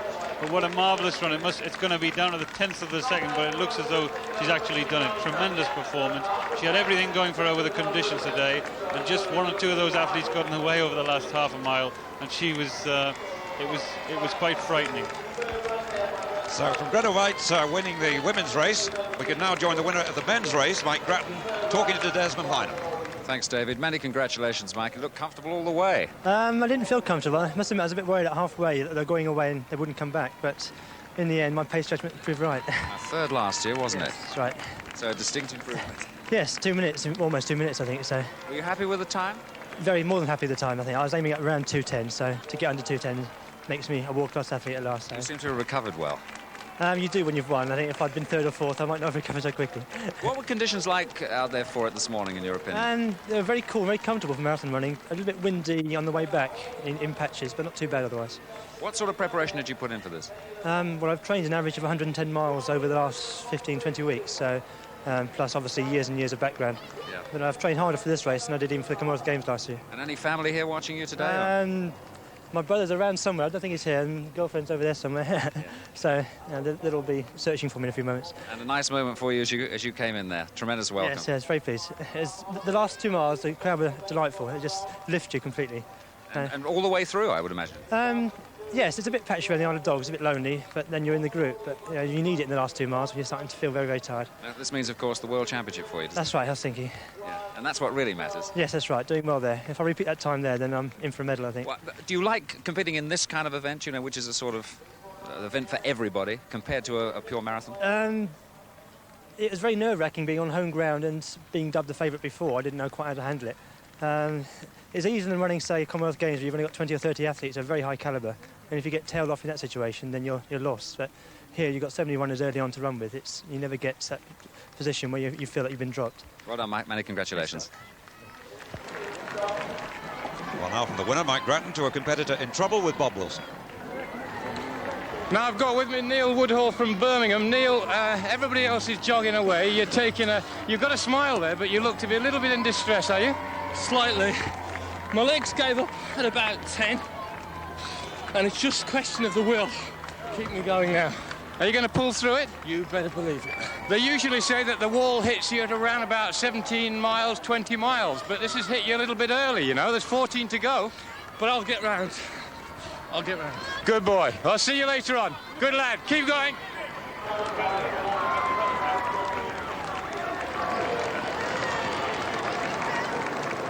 View down the mall. And the bulk of the athletes expected to finish in around 3.5 hours. That's the sort of busiest arrival time, with athletes coming through at the rate of about 2 to 250 a minute, 200 to 250 a minute, which takes some organising, Brendan. The organisation of the finish is really the key to the whole event, because that's where everyone's been running for their time. They've all been running for a result, and when they actually come through in their peak rush time, that's when the organisation's really got to be slick.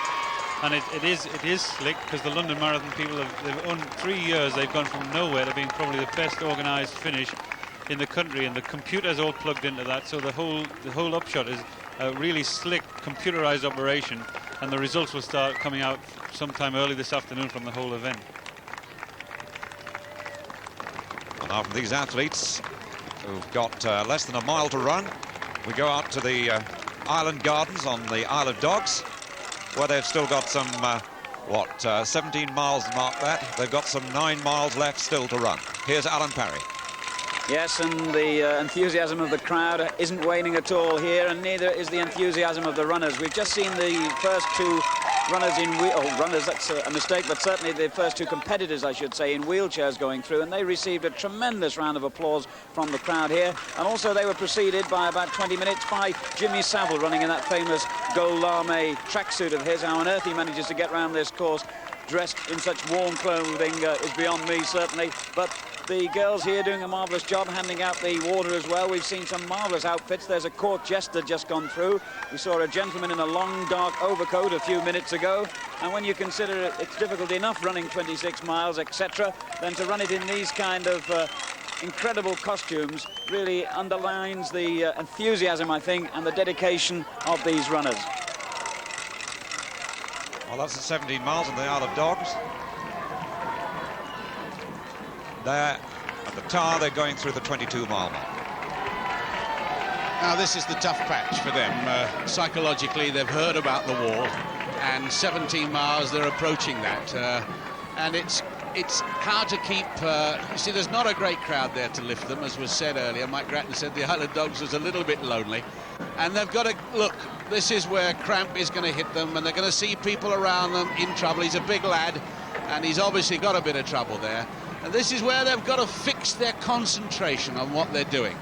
They've got to... Well, many of them will be thinking of other things. They'll be thinking about getting through it and getting home and going back through their mind on recall and memory and pleasant memories to try and get around it. Others will associate exactly with what they're doing and measure the pain against what they've got to do. That's what the key runners will have done and have gone already through.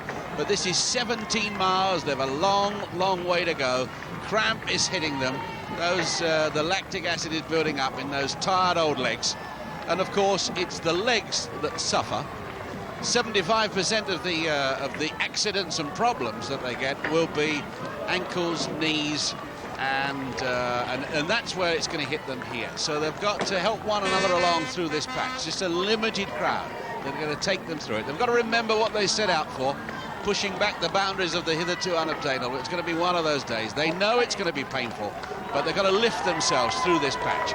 And once they see the crowd again, this crowd is going to help them very considerably.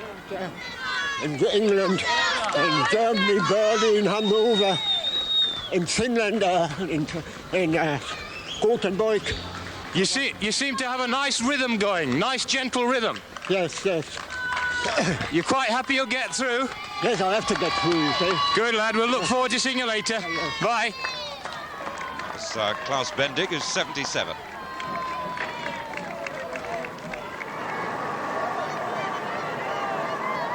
Actually, we believe that Mary O'Connor of New Zealand has finished in second place in the marathon, the ladies' event, but Kathy Binns appears to be the first English girl. Kathy Binns from Sale Harriers, going quite strongly. She was in third place for a great deal of the race, but clearly had a bad patch between 13 miles and 20 miles, but is now moving quite well again. Kathy striding up on her toes, going past a few club runners here. That old man we saw earlier, Klaus Bendig, 77, he took up marathon running after he retired at 70. He was telling me last night he'd been to Japan, he'd been to Europe, he'd run in Holland, and he's settled for that pace. Don't worry about him, he knows exactly what he's doing. He saves up all his money to travel around the world and run marathons. He's run about a dozen. So that's Klaus Bendig from Teignmouth in Devon. By the way, we can confirm now that Greta Weitz has set a new world best for the ladies' marathon by 1 second, 2 hours, 25 minutes, 28 seconds, and that is official. Meanwhile, the winning time for Mike Grattan of Invicta, 2 hours, 9 minutes, 46 seconds, puts him fifth on the British list of all time. And Thompson has the best time, Hugh Jones second, Ron Hill third, and John Graham fourth. Brendan Foster. Well, with the biggest number of starters and probably the biggest number of finishers ever in a marathon anywhere in the world, and then Greta Weitz breaking the world record by that tantalisingly small margin of 1 second, the London Marathon has really arrived as the classic and the best marathon in the world. And the organisers, including the GLC, have done a great job in staging this event. Chris Brasher, who's still on his way coming down the mile, he's not at the mile yet. He's probably doesn't even know there's a world record, but I know that's one of his ambitions, to have a world record in London, so he'll be delighted when he finishes this race. Well, now at the finish, it's nice and gentle and relaxed, but look at all those yellow-coated fellas. That's the Southern Navigators Orienteers that are sorting it all out. They know the rush is going to come later, and they've got the pre-shoot marshals, the separators, the barkers, the pushers, the pluckers and the spindlers. And they'll be sorting them all out. An hour after the first finishes, their job will be to deal with over 200 people a minute, 3 every second. Remember, there were 15,758 finishers last year. There'll be more this year. And these tired souls, when they get to the line, will want to relax just before the line. And those marshals and separators and pushers, there they are. The Southern Navigators Orienteers, Chris Brasher's club, all of them Orienteers and marathon runners, doing a great job. Well, from the finish once more, we can go back out onto the course to the Isle of Dogs and Alan Parry. Now then, how's it been going for you? It's getting a little bit hot now. Yeah. Anything to do with the clothes, do you think? Yes. Could be. You've not been tempted to strip down to something a bit more realistic? I've not got anything more realistic on. There's nothing else underneath? There's nothing underneath there, then, eh? Well, you better not strip off. Do you think you're going to make it? 26 definitely, miles? yes. Yeah. On you go, then. Right, thank you.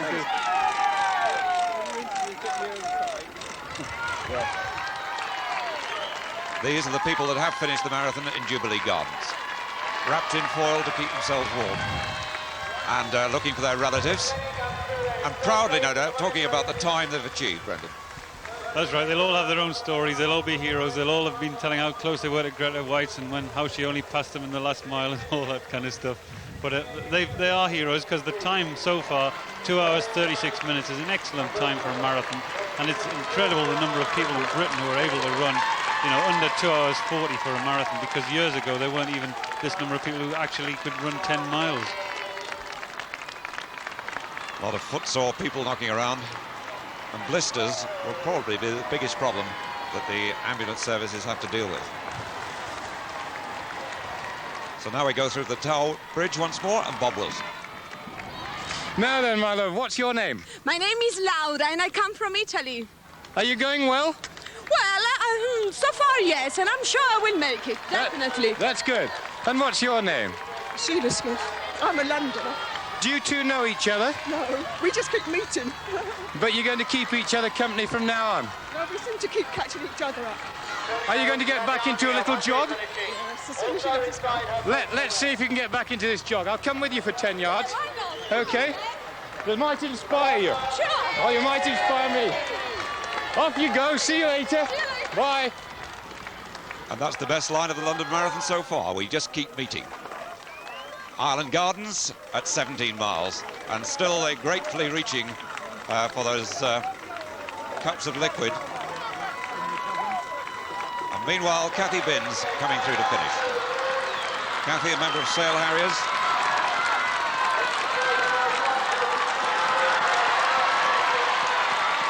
Looks as if she may have run her way into a World Championship place. 2 hours, 38 minutes, 12 seconds, approximately, just outside her best. A good run, nevertheless. What's your name? Jory Levine. J-O-R-Y. Where are you from? The United States. Yes, whereabouts? I realise the United States. Whereabouts in the States? Near New York, New Jersey. And what age are you, sir? I'm 50 years old, but don't tell anyone. They wouldn't believe it anyway. This obviously isn't your first marathon, is it? No, I've run 6. And obviously the New York Marathon has been... Twice, yes. And you've completed the course? All the time. And enjoying this one? Love it, beautiful. Great people, great people. Well, that's good. Everybody's encouraging you. See you later. I cheer them. Bye. Well, that's one of the great things about marathon running and fun running. With these great festivals now taking place all over the world, no one is short of encouragement. I'm pleased the way they all stopped to talk to Bob, because if they were running a bit further up the field and looking for their own time, they'd probably bypass him. But he's lucky they've all stopped to talk to him.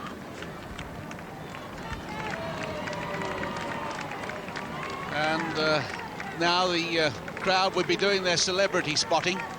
This is where they're expected to start picking them up. And I must say I was impressed as the finishers went over the line. Very little sign of distress, and there's a few old and ancient out there. There are several blind runners. There are 1 or 2 with holes in their heart, several that have recovered from serious heart attack, all of them well advised. And this mass of humanity really doing a marvellous job for themselves and for charity. They'll never be the same again. This race turns introverts into extroverts, if only for a day, but they'll never be the same again. And with proper training, marathon training of this sort, they say that they can stave off a heart attack for another 6 years. All been well advised. Atmosphere and spirit still going well. Now, just to confirm the winner of the race, Mike Gretton of Invicta, 2 hours, 9 minutes, 46 seconds. Jerry Helm of England, St Helens in second place, 2 hours, 10 minutes and 12 seconds, with third Jorgensen of Denmark. And the winner of the ladies' race, Greta Waitz, beating the world best by just 1 second, 2 hours, 25 minutes, 28 seconds. We know that Mary O'Connor of New Zealand was in second place, but no official time or placings yet given either for her or third, fourth and fifth in the ladies' race. It looks as if Kathy Binns was the first English girl home. And as they plug through, this remains for me to tell you, we'll be back at 12:35.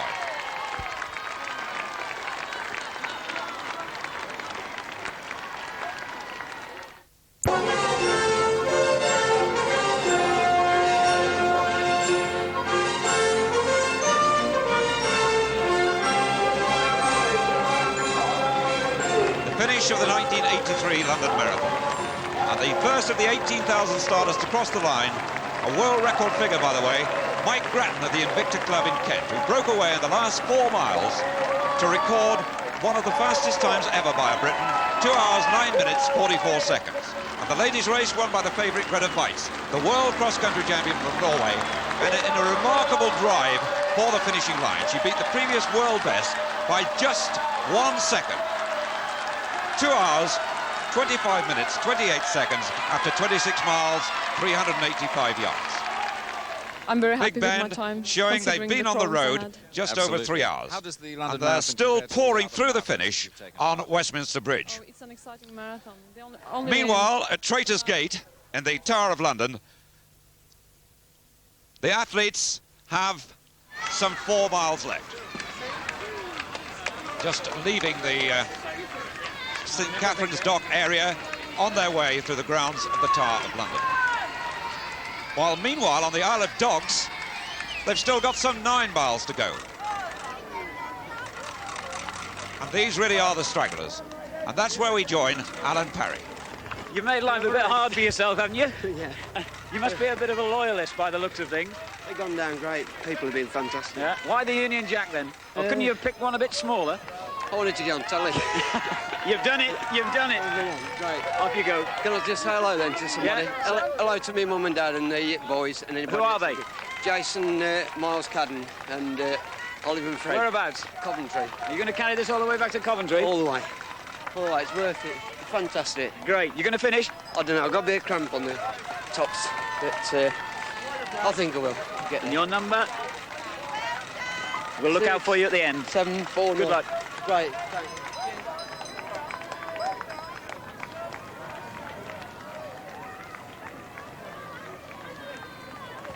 Greta Weitz, many congratulations. Your fastest time. Yes, it is. You must be very pleased, but I understand you had 1 or 2 problems on the way round. Yes, before the race I was worried about my right knee, which had been bothering me since the World Championship in Gateshead. And the other thing was that I had some stomach problems. And considering those 2 things, I'm very happy about my time. Now, you've run a lot of marathons, but this is your first time in the London Marathon. How does it compare with all the others? I haven't run so many marathons. I've run 4 and all of them have been in New York. And London and New York are very close with all the people and good atmosphere. And the organization has been very, very good. Because you've been a championship athlete for quite some time in all sorts of distances from 1,500 metres up. Why the marathon running these days? I ran my first marathon in 1978 and for me it's natural to run the longer distances. I don't have the basic speed which is necessary to compete against Eastern European on the track. Well, again, many congratulations and thanks.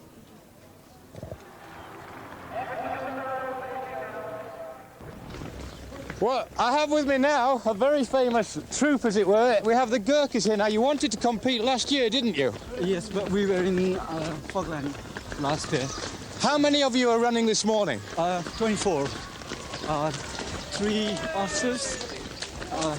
2 officers, 2 sergeants, and the rest all other ranks. So far, everybody going well? Yes, we are doing all right so far. Good. Everybody give a wave. Well done, lads. I'll get out your way.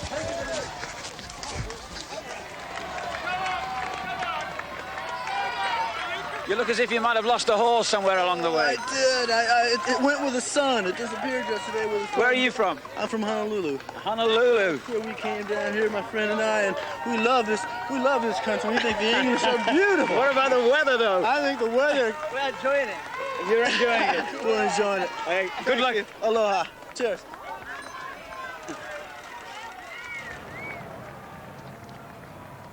So they're still streaming across the line, reaching the peak period for finishers now, and the area between 3 hours and 3 hours 40, probably the absolute peak at about 3 hours 30. 1 or 2 people finishing in trouble. 4927 is Tommy Granston, who's a Swede. Quite an experienced marathon runner, in fact, but he's obviously had a bad time. Actually, conditions, though, Brendan Foster, really have been fairly ideal for marathon running. the conditions have been marvellous. I mean, the elite runners were delighted when it started raining this morning, and they after yesterday, and all down the field. I'm sure the record books will be rewritten because we've had more starters. We're going to have more finishers. We're going to have more finishers running faster than anywhere ever else before, and then on top of that we had Greta Waitz breaking the world record. So all in all, London's definitely written its way into the record books as probably the world's premier marathon. That is the shot, looking down the mile.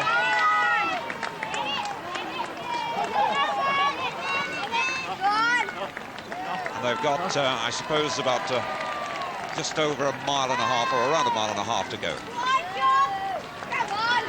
Well, now we can go from this group with the finishing side to Bob Wilson once more.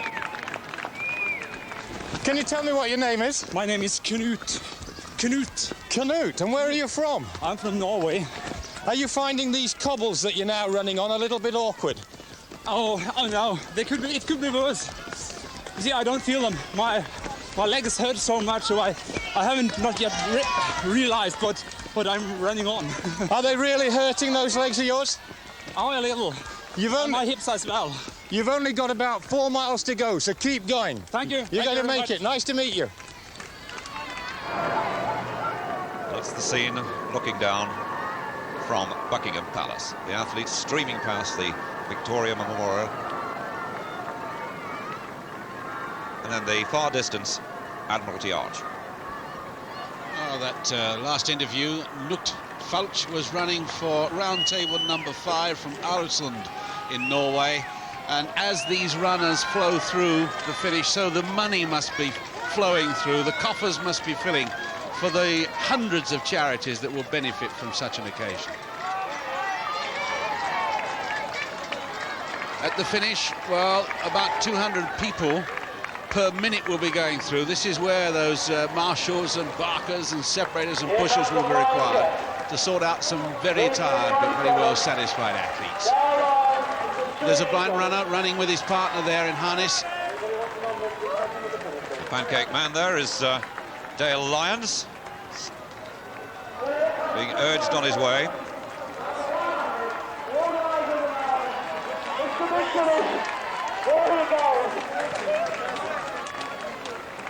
The finish back into the Island Gardens area, and this is one of the worst possible places to find yourself at this stage, feeling very, very tired. Between just over 9 miles to go, passing the feeding stations, which are every mile. Of course, having been urged to take on liquid all the way, the first feeding station was after 3 miles. They really need it by now, Brendan.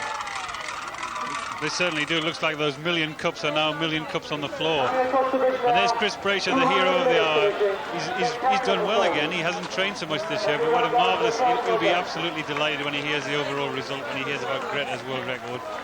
He looks a little bit tired there, but he's deserved every minute of this event. So Chris, outside his best time, he broke 3 hours the last time he'd run 2 years ago, which was a very fine run indeed. Back at the tower once more is Bob Wilson. I've got a very colourful character with me now. What's this in aid of, all these balloons? Well, someone just put them in my hand down at Deptford and I just carried them from there. I thought perhaps you might be using those to help you float along these cobbles. Well, it gives me a bit of a lift anyway, Bob. Yeah, and, are you carrying me now? Am I carrying you? Well, I don't know. Anyway, it's helping about. Anyway, it's helping us along. I tell you what, you look very fresh. There's no sweat there. You look really in good shape. Actually, a sweat as a rule, but I feel great, really. Good. Keep going. You're nearly there. Cheers, Bob. 41 years of age, there he was, from Bromley. And is that John Conti just gone through? John Conti, who's been training hard down at New River. I saw him run a very brisk 12 miles. He was getting himself in good condition for this, training a bit with Terry Neal. 1 or 2 of the limpers coming through. 2:3:80. Peter Eadie from Dumbarton AC, Newcastle upon Tyne.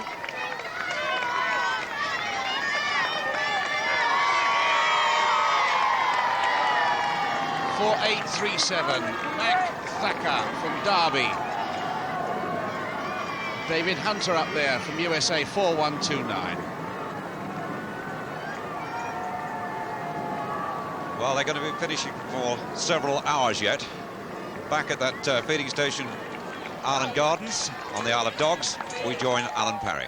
Well, we're down to the walkers at this stage, David, but 4 very brave walkers are the Army stretcher bearers. One of them's in a little bit of trouble here with the knee. What's the problem?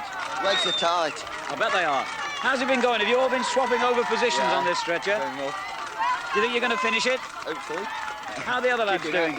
All right. Very bit tight as well, but keep working at it. Are you making money for charity doing this today? One of the lads is, yeah.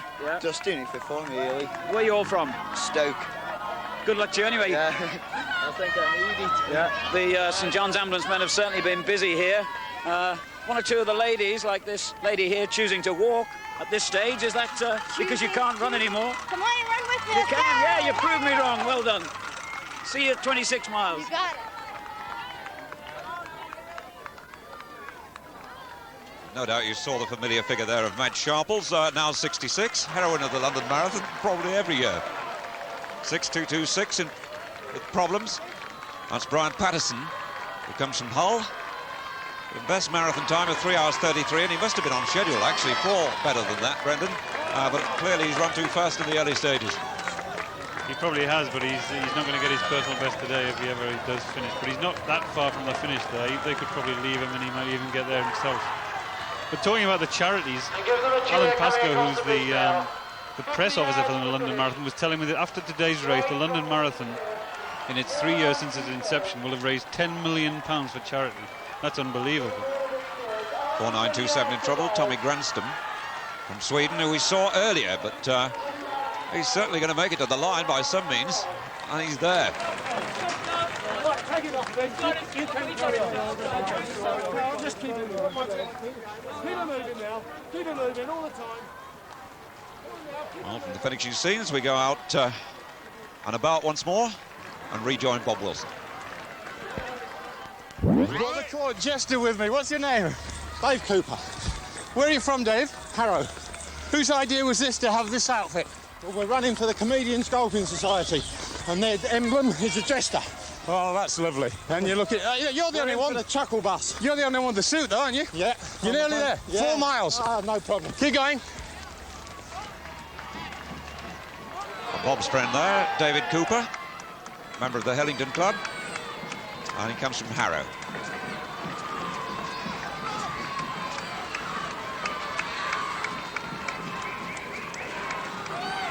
Fascinating watching these scenes.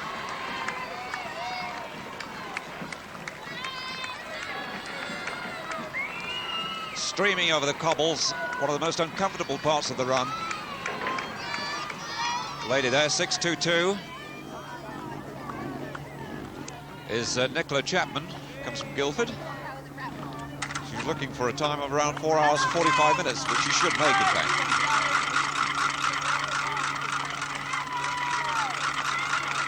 .852.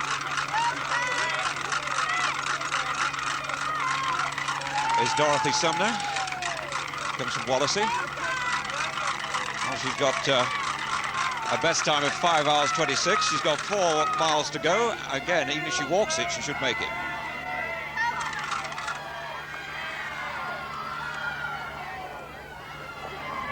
Excuse me, sir. Are you finding it a bit hard at this stage of the race? I don't find the same. I'm Swedish. Oh, you're Swedish. I hope you've enjoyed your day anyway. Good luck to you. Well, 18,000 people, and I had to pick on a Swedish gentleman who didn't speak very good English. Let's see if we can have a bit of better luck here. How's it going? Oh, it's not too bad. Yeah, where are you from? I'm from France, but I live in... A Frenchman now. You've got a real international entry today. I don't know, very much so, yes. Yeah, first visit to London? Yeah. Oh, no, I'm living in London now. You do? Yeah. Do you think you're going to make the 26 miles? I think so. It's going to be a bit harder than I thought, but I will make it. Best of luck to you. Okay. Bye.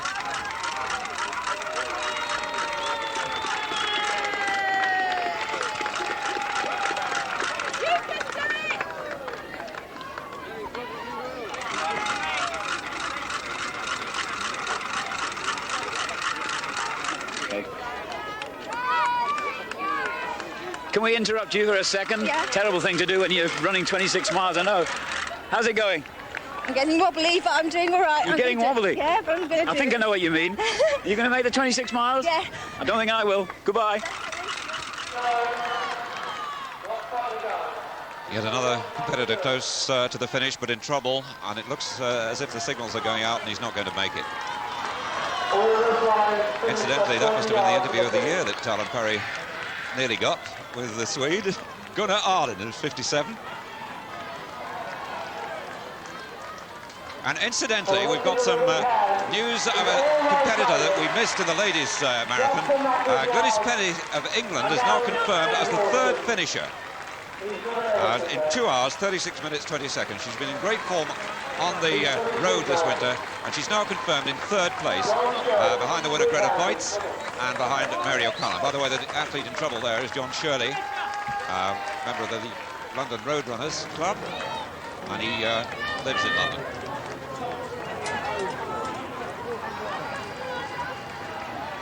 Here's Terry Neal with me now, looking remarkably fresh, I might say. Terrific, Bob. Terrific, terrific. Have you had any bad spots? None at all. Went by a pub and had to buy a drink, but apart from that, fine. Has Graham Taylor gone past? I've not seen Graham at all, Terry. That's the only one. Just want to get there. How much have you been thinking about the game? I hate to bring it up with just 4 miles to go, but how much have you been thinking about that semi-final? In fact, Bob, bloody murder this, but it's a great way to get out of your system. I just keep on going and haven't got far to go. It's a great way. Good lad. You're going to make it now. Under 4 to go. Yep.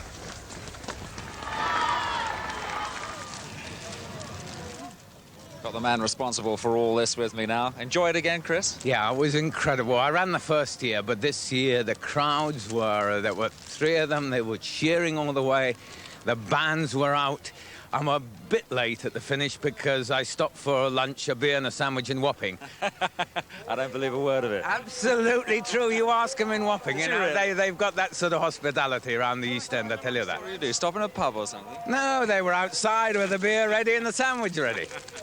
That's the gold medal. That's the medal for this year's for taking part, isn't it? That's right. I thought it was your 56 medal for a moment, your Olympic medal. I think I prefer that one. Do you really? Are you happy with all this? Yeah. Well, I mean, Greta, what a darling. That's your world record. Marvellous. I heard that in Wapping as well, too. And after that, I stopped walking and started running again. Well, how did your time compare this year with a couple of years ago? About 12 minutes slower, but I mean, you know, I did have a lunch break. And you're not losing your touch. No. Well done, Chris. Dr. Roger Bannister, a fellow Olympic, no, not Olympic gold medalist, well, you but see, the first Chris was the only one of us who won a gold medal, and I knew that he had the stamina. We couldn't last out very long, but here he is running faster than all the rest of us, and at this age, and organising the event. I think it's wonderful. Thank you, gentlemen. Congratulate him. Meanwhile, the festival atmosphere continues. The crowds lining the wet streets in their thousands. If it were possible, it would be fascinating to know how many people actually watch this sporting event. It must be, along the route, the most watched sporting event in Great Britain. Joe Fletcher in the wheelchair, wearing 05. There were 19 starters in wheelchairs, and they fought for their place in this race, their place in the sun, and they've earned it. And they said they'd beat some of the runners, and they have.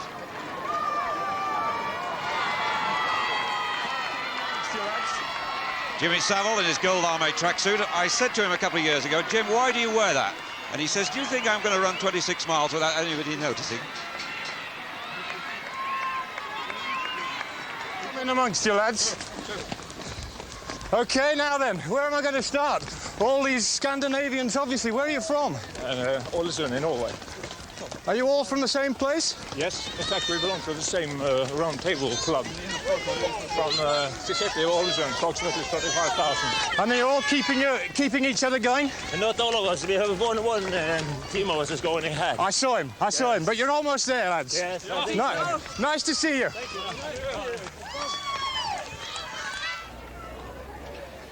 That's well, the scene at the Olive Gardens. Gardens. Stage of the race this for feeling very tired.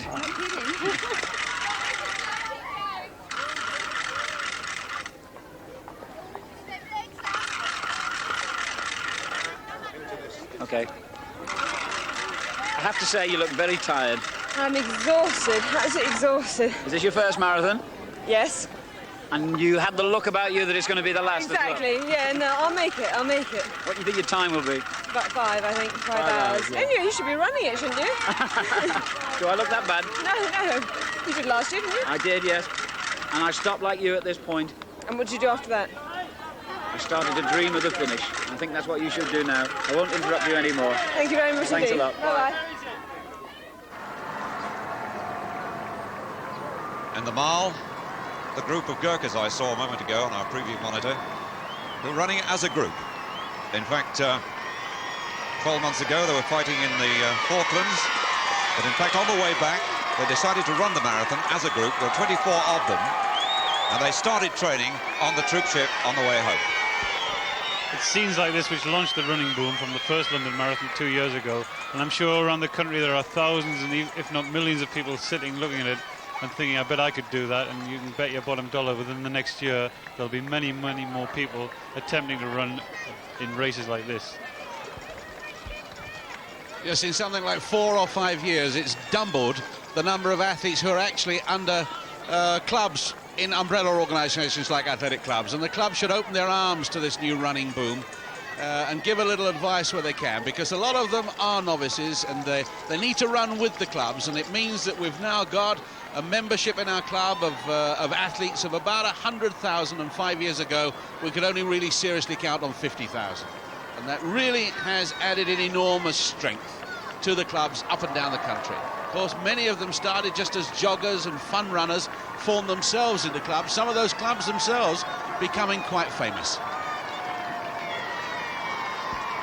All the entries for all the races that are taking place in Britain will suddenly shoot up tomorrow as people decide that they're going to enter as well. They're going to mail off their entries and they're going to take part in the marathons and half marathons and 10-kilometre races all around the country. And that's got to be good for the sport. It's got to be the most significant development in my sport in all the years I've been involved with it, and it's a real healthy thing.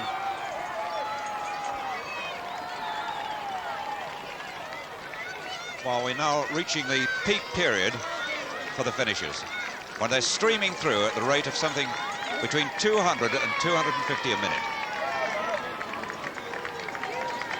The group of Gurkhas together, as they have been all the way.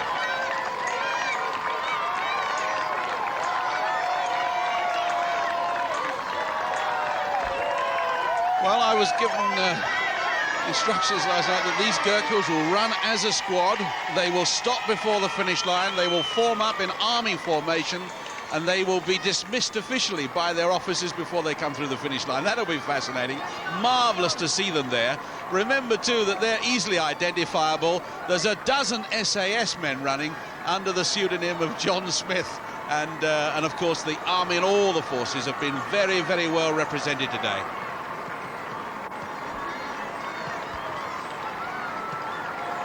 The top runners will now be getting changed and getting their drinks done and getting changed into their street clothes, but you can bet they'll be watching these people, because you've got to have admiration for anyone who starts off and actually completes a marathon, and there's no greater respect being shown for these people than by the elite runners who know how hard it is themselves, who've just completed the race, and they'll be encouraging their friends and their club mates from all over the country. And it's a great camaraderie that exists after the finish of a marathon, because there's no energy left. The only energy that's available is the energy of communication. Well, we'll be showing the highlights, the carnival moments and the race itself tonight on BBC One. In the meantime, though, to recap, look at that, to recap on the placings, Mike Grattan from Kent, the Invicta Club, won the London Marathon in 2 hours, 9 minutes, 44 seconds. Second was Jerry Helm of St Helens, and in third place was Jorgensen of Denmark. Meanwhile, the ladies' race was won by the World Cross Country Champion, Greta Weitz of Norway, in a new world best time of 2 hours, 25 minutes, 28 seconds. Mary O'Connor of New Zealand was in second place, and unconfirmed, but we believe third, Glynis Penny of England and Cambridge Harriers.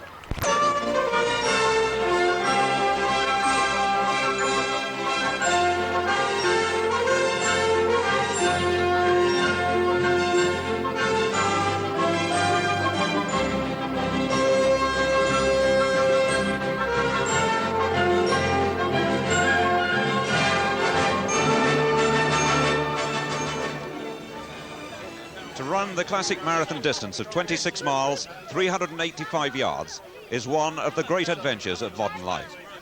And these are the remarkable scenes as about 18,000 men and women from all over the world assembled in the pouring rain in Greenwich Park to become what's believed to be the largest marathon field in history.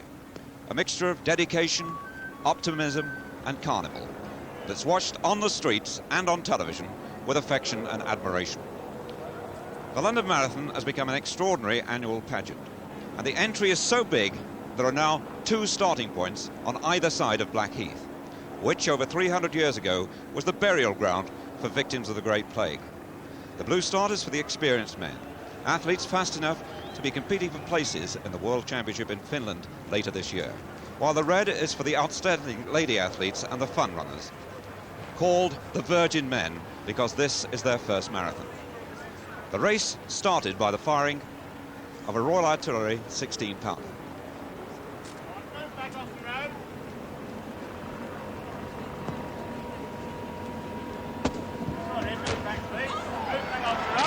The fast back away very quickly indeed, almost stampeded by the pressure behind them. And the first mile run last year in about 4 minutes 49 seconds. The pressure building up as the athletes surge through the start.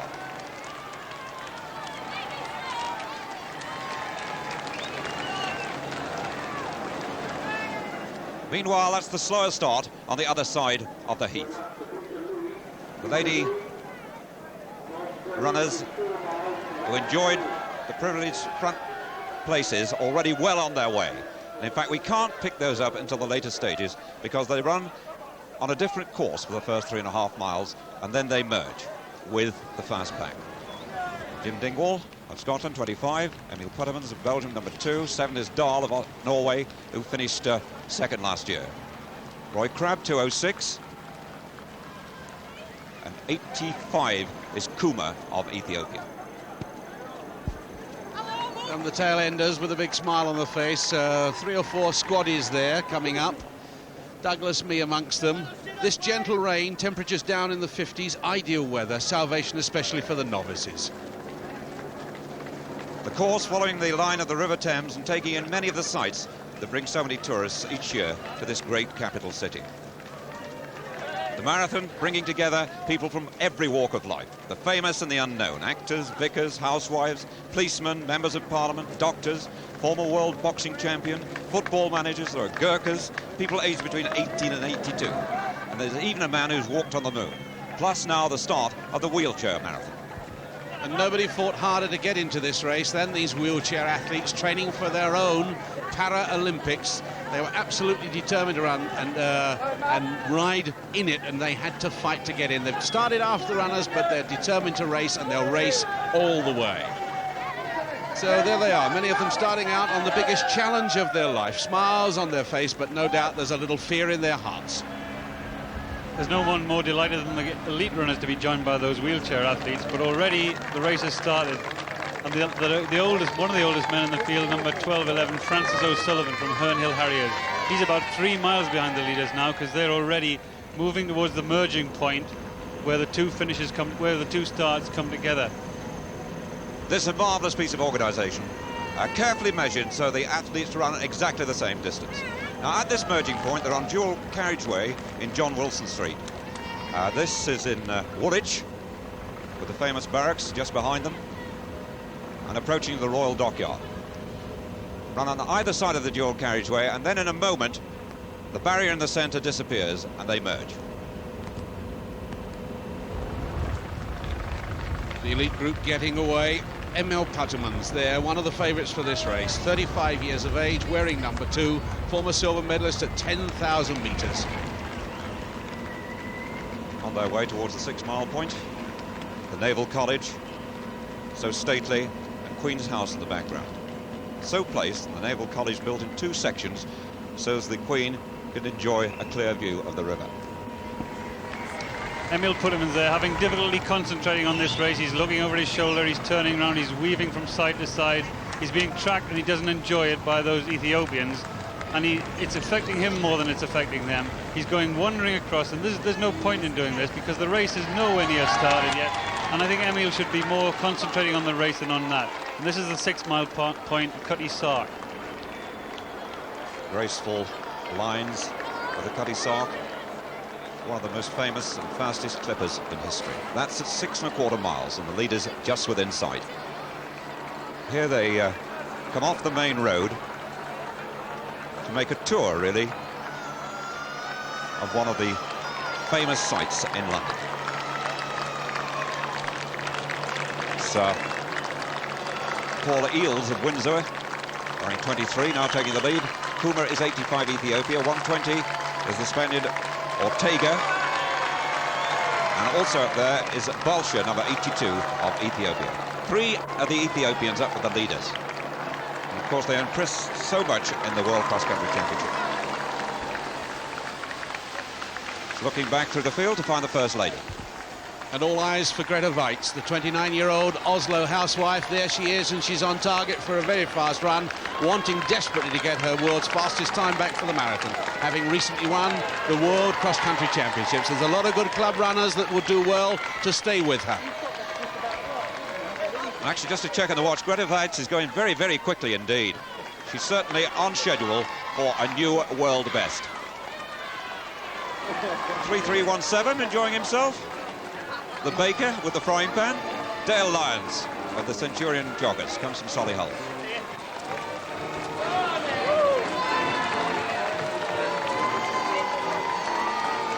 And the fun runners beginning to stream through. Some of them, in spite of enjoying themselves and running in the race just for amusement, are travelling quite well as well, because these athletes are going through pretty quickly. The rain absolutely pouring down the Tar Bridge to the 12-mile mark. 2 Ethiopians, a Belgian, a Spaniard, and Jim Dingwall of Scotland among the leaders. Puttermans has been making several efforts to try and break them up, but the Africans won't take on the pace.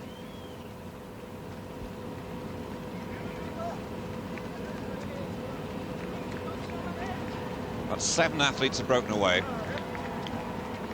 And that's the chasing pack. Number 2, Puttermans. Number 120, Ortega. Bolsha's there. Kuma's there. And also Bakila. Meanwhile, back at Cutty Sark, some 7 miles behind already. They're still streaming through. And this is where it becomes the day of giving, because as well as running, all the girls going through in their baby doll pyjamas from Northumberland, all saving for a very good charity indeed. And this is the leading group. They're already running at an incredibly fast pace. They must be running close to 2:8, 2:9, and they've got a problem with a dog in the way. And the following group seem to have gone off at more of a sensible pace. There's Emil Puttermans and Ortega from Spain being tracked by 3 Ethiopians, and the main Britons, the one who we're really concerned with, are in the following group. Just to check on the halfway time, it's very fast indeed, on schedule for a world best as Grete Waitz goes through Tar Bridge with her brother alongside her, Jan Anderson, who's slightly slower than Grete. Grete looking for a new world best, but the news of the leaders is it's tremendously fast at halfway. 1 hour, 4 minutes, 10 seconds, and they really are on schedule for something very fast. Meanwhile, life on the Thames goes on. There's the second girl, Mary O'Connor of New Zealand. She too running exceptionally well inside her personal best. And the leading group are being closed on, and Puttermans, Bakila, there's the big run of the Ethiopians. Malcolm East is up there, Jim Dingwall of Scotland, and they're all running for places in the World Championships in Helsinki in August. This is very important. The first 2 runners home for Great Britain will be automatically selected for that race. Important point there, the feeding station, where they've still got to take on water, even though it isn't all that hot today. But the second group, which was involved the British men, Mike Grattan, Ray Crabb and Jim Dingwall, they've run a much more sensible pace than the others. And there's the oldest, one of the older men who we saw at the start. He's about 9 miles behind the leaders now, Francis O'Sullivan, 77-year-old from Herne Hill Harriers. The magnificent church of St. George in the east. That is just about the halfway point. And meanwhile, the battle really on. Jerry Helm of St. Helens leading. Mike Grattan of Invicta there. And they really are trying to crack the rest. Ray Crabb of Bristol's right there too, and so is Bolsha of Ethiopia. And those 4 now clear and pressing the pace. Putterman's dropped off the pace. A couple of the Ethiopians been dropped as well. Here are the fun runners coming up, but what a race is hotting up in front. Now, these will be lifted by the crowd, and that's important. The rain is a little more gentle now, and they'll need it too, because they're digging deep into their reserves, searching into unknown territory, and this crowd will lift them along, knowing that many of them are running for charities. And I must say, they're going to need all the help they can get before this day is out. Meanwhile, this is our shot on the Isle of Dogs. After 17 miles, the athlete's passing a feeding station, and we're looking out for Grete Waitz. She's had knee trouble since winning the World Cross Country Championship in Gateshead for the 5th time, but there she is, and going very strongly, and she's dropped her brother, who can no longer stay with her. But she's got some very good club athletes around her, and she'll be able to enjoy their pacemaking. The leaders, meanwhile, well on the way. Jerry Helm of St Helens. In second place is Grattan of Invicta, and third now Bolsha of Ethiopia. And the race between the three as they leave the Isle of Dogs. Puttymans is a long way back. The New Zealand girl in second place, Mary O'Connor.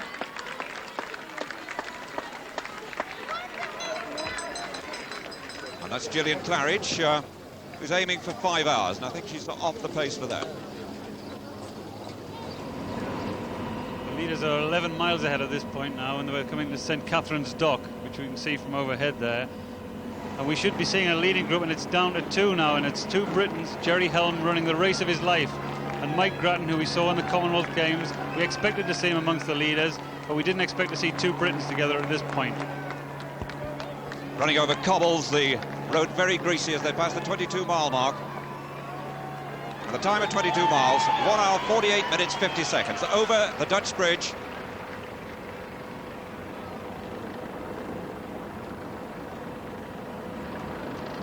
Jerry Helm from St Helens with the red band round his vest, who's won his last 3 marathons. Meanwhile, we can drop back down the course and meet some of the unusual competitors with Bob Wilson. Can I come in amongst you lads? Yeah. What's all this about? We just decided to do it for a bit of fun, see it for a challenge. We're in the TA at Stoke-on-Trent, 224, and we thought we'd do it for a challenge. How's your patient doing here? He's knackered. He'll be walking before long, though. Keep going. Meanwhile, Grattan is keeping going, and he's broken Jerry Helm. He's got about 20 yards. As they left the tyre area on the slippy cobbles, he suddenly spurted, and Helm couldn't reply. And the gap was almost immediately 20 yards, which Jerry Helm is holding. Just over 2 miles to go. Grattan was 3rd in this race last year and 3rd in the Commonwealth Games. And still the fun runners pour over the ridge. They really don't want to know how far ahead the real elite runners are, but this is tremendous. Keep pouring on and pouring on. A few heavyweights there as well. Charing Cross Station on the right, Northumberland Avenue. And the organisation beginning to get into full swing. 1,800 helpers on this course. The organisation started the day after the last London Marathon finished. There, Nelson's column in Trafalgar Square. The athletes turn left at that point through Admiralty Arch. And Grattan on target for something very fast. The course record, 2 hours, 9 minutes, 24 seconds, and he appears to be at the moment inside that. Grete Waitz at St Catherine's Dock, going very, very strongly. The rain making life uncomfortable, though, for the athletes. She is finding it uncomfortable, too. She's been on world record pace for most of the way so far, and she's been surrounded by a very good group of club athletes, so she's well on her way. And in the mile, he has Mike Grattan, who's heading for what looks like his first major international victory. Grattan still maintaining that 20 yards advantage, and look at that, he's puzzled about which way to turn because the lead car cannot go along the mile. It's been turned back past in front of a Horse Guards parade towards the finish, and he must go on towards the Palace and the Victoria Memorial. That's the 3rd place man, Jorgensen of Denmark, who's come through amazingly in the closing stages. We've never seen him with the leaders at any stage, and at the moment he's running some 7 or 8 minutes inside his personal best time. Grete Waitz with some 4 miles to go. Grete Waitz, who must rank in popularity and prestige amongst the world's top male runners without a doubt. She really is getting cheered every inch of the way. And here's the girl in second place, Mary O'Connor of New Zealand. She too running faster than she's ever run before.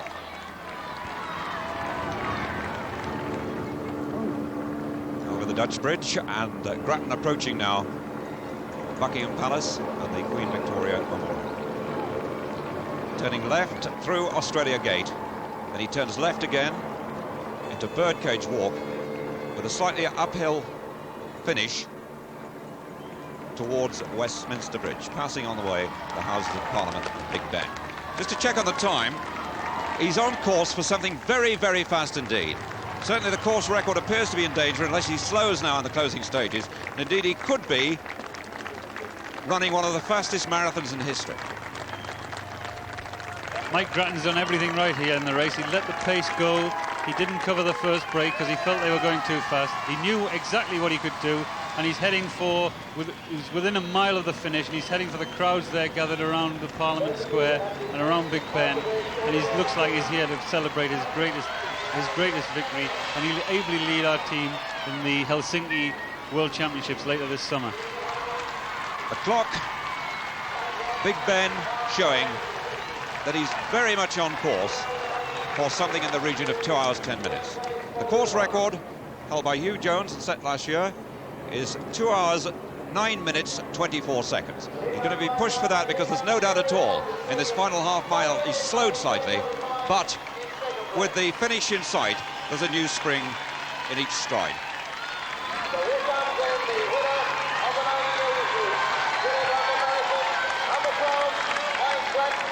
Grattan, who was a teacher at the Archbishop of Canterbury School, in Canterbury obviously, storming home for his finest victory yet. Third last year, and Grattan now becomes the 5th fastest Briton ever. Jerry Helm, he's run a splendid race in second place. This time just over 2 hours 10. He's won his last 3 marathons, but he just got lost when Grattan made the break with 4 miles to go. Grete Waitz coming up to 25 miles, and really she's well ahead of the rest of the field. She had a bad year last year in her remarkable year. She lost the cross-country world championship, and she lost her best ever time to row. Here's Jorgensen coming up for the bronze medal. Look at the clock there. He too running way inside his best, 2 hours 10. And that's been a marvellous race, and the London crowd have enjoyed an English victory for the 2nd year running. 7 minutes off his personal best. Mary O'Connor from New Zealand, well, she's doing something quite remarkable too, because by my reckoning, she's only done 2 hours 44 before. She should be well inside that. She's around 2 hours 30.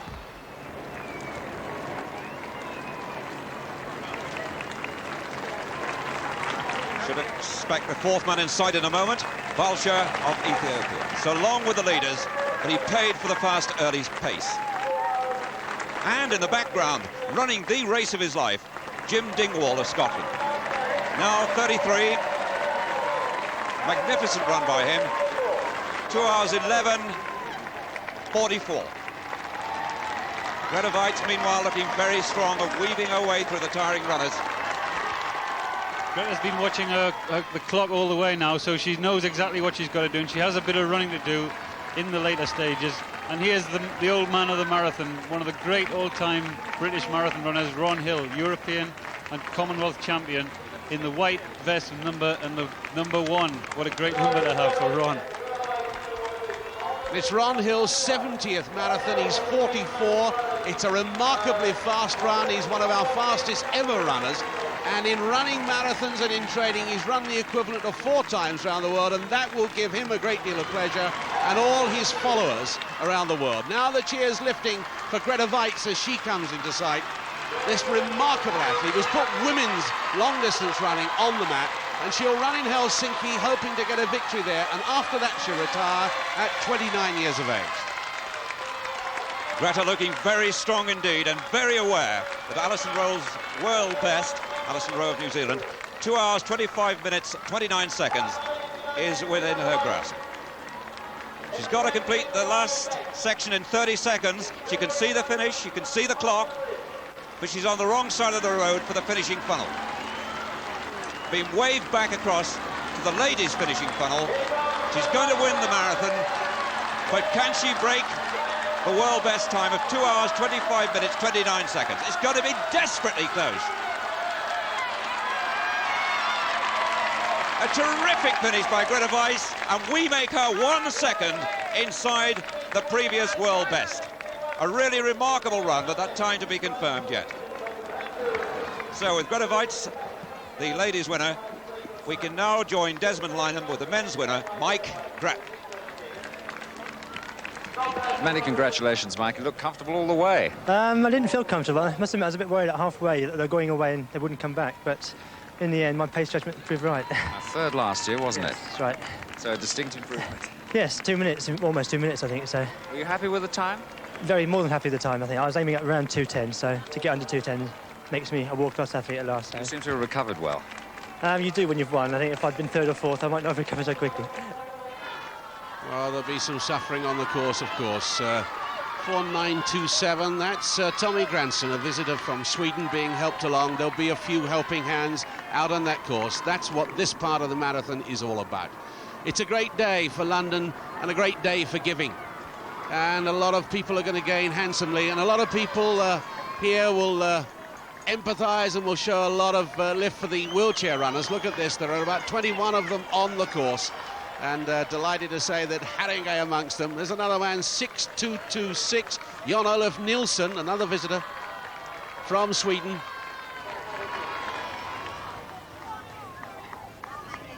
And everybody reaching out for them now. There'll be a few that'll take a walk and then get back to their running again. But all in all, it's been a marvellous day. And Chris Brasher, the director of the course, going through. A little slower, I think. He's wearing 100. The man in glasses, the 1956 Olympic champion at 3,000 metre steeplechase. One of the geniuses behind this with John Disley, and it really must be a marvellous day for him to see it all work so well.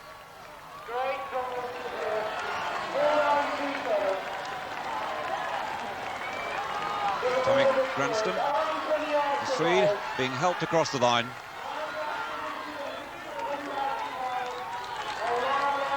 Clearly in the most desperate trouble. Meanwhile, the two winners have received their trophies, and there's a check on the men's result. The winner, Mike Grattan of Invicta, second, Jerry Helm of St. Helens, and third, Jorgensen of Denmark. Meanwhile, the women's event, won by Grete Weiss, the world cross-country champion. In second place, Mary O'Connor of New Zealand, and third it was Glynis Penny of Great Britain in 2 hours, 36 minutes, 21 seconds. The Gurkhas. These were the men who were serving on the Falkland Islands a year ago when they wanted to run. They're now running as a squad. There's 2 officers, 2 sergeants, and a lot of soldiers there, determined to run all the way as a squad, right up until the finish. One of the blind athletes being helped. They'll run in tandem. There are 3 pairs of them out on the course. 27 countries being represented. There are many families with 2 or 3. There are 6 sets of twins on this course.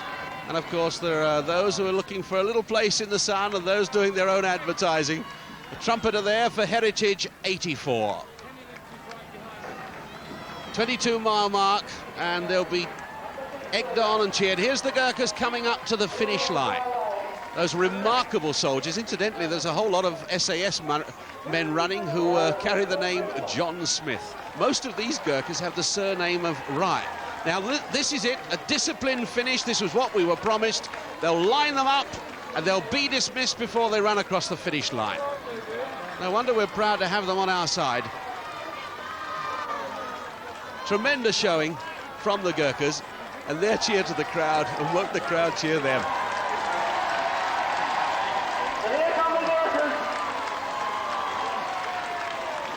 Remember, boys, they take no privilege. Marvellous discipline, and they all look so fresh. And by the way, news of Grete Weiss, her time has been corrected to 2 hours, 25 minutes, 29 seconds, a second slower, which equals the world best.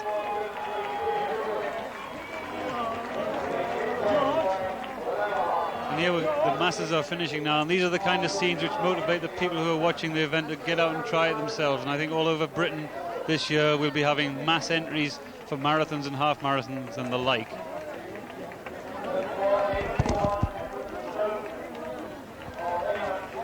London providing the ideal backcloth. And once again, for the third year running, the occasion, well, spiritually uplifting, it really is. Marvellous stuff. This is where the race organisation has to be at its best, because at the finish, the mass will be coming through, and some of them got their pets at hand. And at the finish, there are 300. The Southern Navigators, Orienteers will be sorting them all out. Those pre-shoot marshals, the barkers, the pushers, the separators, the pluckers and the spindlers, all sorting them out and giving them a time and wrapping them up safely at the end. What a marvellous scene.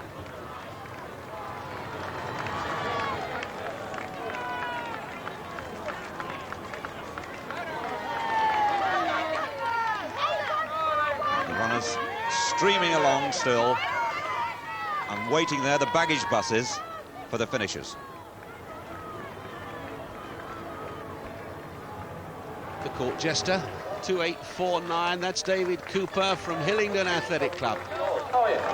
Many of the athletic clubs here with teams in, 4 runners, 3 to score in a team race. 3 hours 43:47, but a lot of relief at getting across that finish line. Look at that, you can see it in their faces. Well, of course, there will be casualties, there will those who won't make it. But even so, it will be the greatest number, I think, to cross a finish line. Helping hand from the crowd, 6:1.60. John Davis there from Clayton Limors, Blackburn. J7:01. Anthony Power from London. Good humour, still smiles on their faces, and still the waves go on. That's Tony Power. And look at this, gymnastics on the course, walking or trying to make the finish on his hands. Don't think he's going to make it. And I think he's got a bit of cramp. He's still got a way to go to the finish too. He may have regretted that. Well, he's only got about 20 yards to go. He could almost make that in his hands.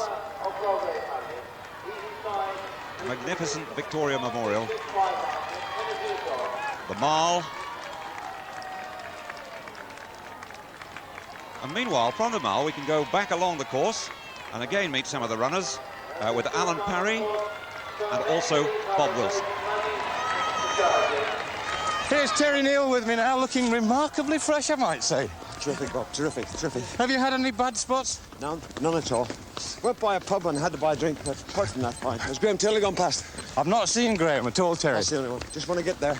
How much have you been thinking about the game? I hate to bring it up with just 4 miles to go, but how much have you been thinking about that semi-final? In fact, Bob, bloody murder this, but it's a great way to get it out of your system. Superman, you should have no problems. Yeah. You should have no problems doing 26 miles. No. You can fly the universe. Yeah. It should be a piece of cake for you, this. Yeah, I really enjoyed myself. It's been great. Yeah, where are you from? What's your name? Leicester. Steve Askins from Leicester. I tell you, if it weren't for her, I wouldn't keep going. Who's that? That number there. Have a word with her. You just found her along the way, have you? Yeah, we ran all the way together. Romance in the London Marathon, perhaps, yeah, it's been fantastic. I forget what I want after. Well done.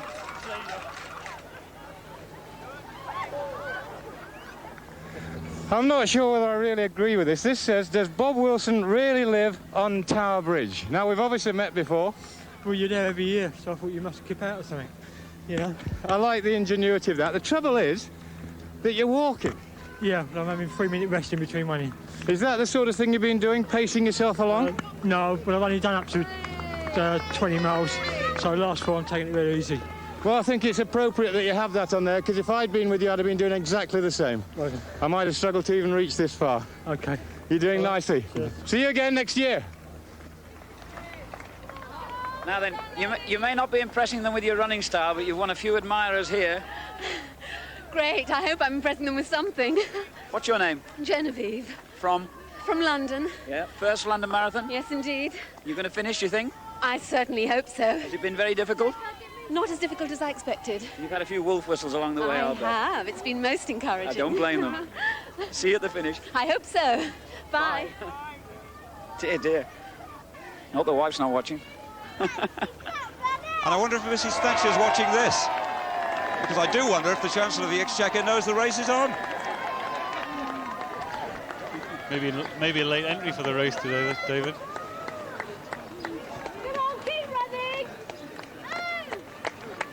Jeffrey Howe on his way. Meanwhile, the man who was walking on his hands has still got problems. Simon Perron from Switzerland, and that's one way to finish. He got the cramp that way.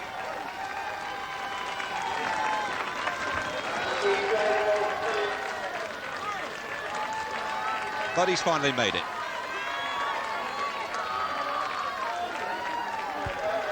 Terrific effort, this. It really is. And that crowd's going to stay and cheer them across the line. And they'll be coming for some time yet. But once again, London has turned out and produced this remarkable atmosphere. The ambience, the empathy, and really cheering them every inch of the way. Fancy carrying that hat all the way round. And some regal support there.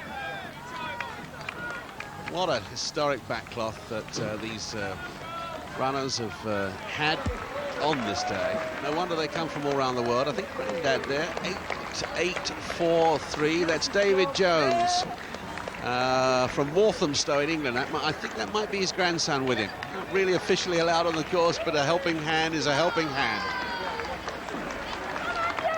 Well, this gentleman's a policeman from Grantham. Carl Annell. This is exactly what they run for. They run for the reward, but they run for a medal, and some of them are running, they're queuing up across the line. These medals have been particularly struck by the Birmingham Mint, and I know the people who run in these races and collect those medals really treasure them, and so they deserve them. There's one man there queuing up and he's receiving a kiss. What a nice gesture at the end of a 26-mile grueling effort. And the next one, she'll be tired as the rest of them. Certainly a lot of pain, as well as satisfaction in this event. Just looking at the clock there, by the way, we've got some timings. Kenny Lynch on the way, running rather more slowly than last year when he had quite a good run. But this has been the fastest marathon in terms of ability ever run. The first 30 runners were inside 2 hours 15 minutes.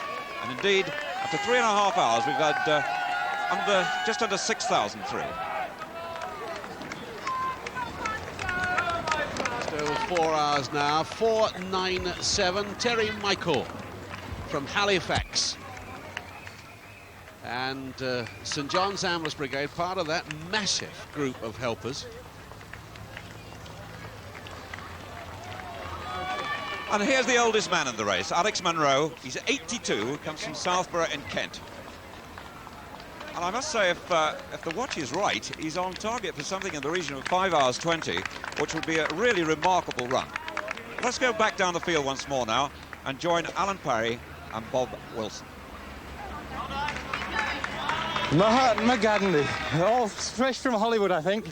Yes. What's your name? Harish Palmer. And where are you from? Shepherd's Bush, London. And what made you get into this Gandhi outfit? I think it was Richard Attenborough's film, really, the person who inspired me. Have you actually seen the film? Yes, I have. Tremendous. You look a bit like Ben Kingsley, I must say, at the moment. Oh, thank you. I am him. The only thing is that Gandhi won everything going, and I don't think you're quite going to finish up. You're going to finish up winning this event. Not quite, but I'll finish. Should it be bonjour? Ah, bonjour. Are you a genuine Frenchman, sir? Oui, monsieur. Oui, monsieur. Very well, that genuine. could be the end of this interview then, because I don't know very much more. Very genuine. But I must tell you one thing. Will you be running the whole 26 miles? Not really, no. But I think we will run after Tower Bridge, up to Westminster Bridge. It is too hard, eh? Oh, it's very hard. Very, very hard. Au revoir. Au revoir, monsieur. Au revoir. Can I come in alongside you two? Yes, you can. Yes, first of all, can I have a word with you? Because you're obviously helping your friend along here and doing it very well. That's right. What's your name? I'm Les Hislop. I'm taking Mike Brace, who's blind, run around with me today. Mike, can I come the other side? How are you enjoying the day? Enduring it, I think, rather than enjoying it, but I shall get there. Only another 3-4 miles to go, and that's it. Have the crowds helped you along? Oh, very much. Lots of people have been shouting. Obviously, they've seen me around on a few things, and I was on telly last week, so that's helped. So people have been fantastic. If it wasn't for them, I think I'd have been further back than I am now. Well, you're in the home straight now. That's it. Keep Thanks going to the end. Lovely to see you. Cheers. Thank Bye. you much indeed. Bye. Bye.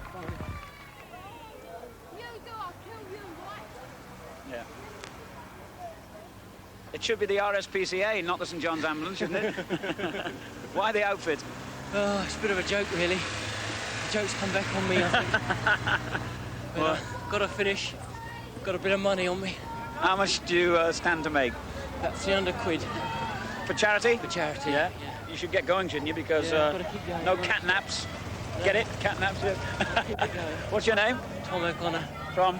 Harrow, in Broadfields, Harrow. What time do you think you're going to finish in then, Tom? Should be by tonight. Should definitely get there. Well, you've got 9 lives left, so...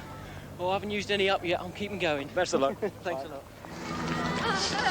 I can't resist this, girls. You're doing brilliantly. You're not sisters, are you? No, just good friends, all of us. You're from the northeast? Yes, from there. Northumberland, yes.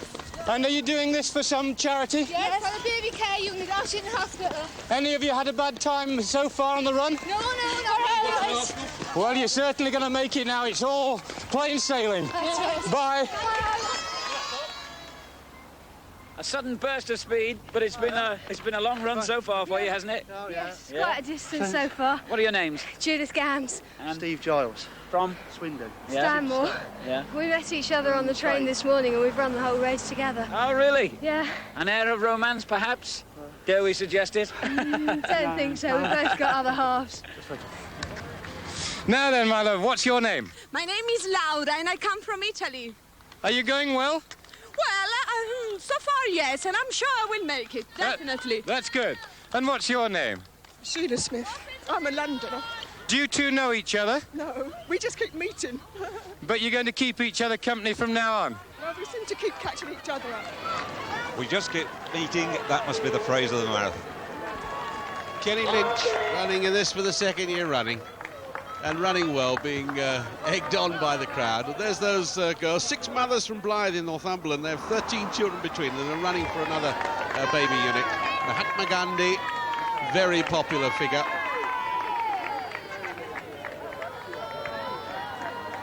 Meanwhile, the hours go by. In fact, that shows they've been out there for 4.5 hours.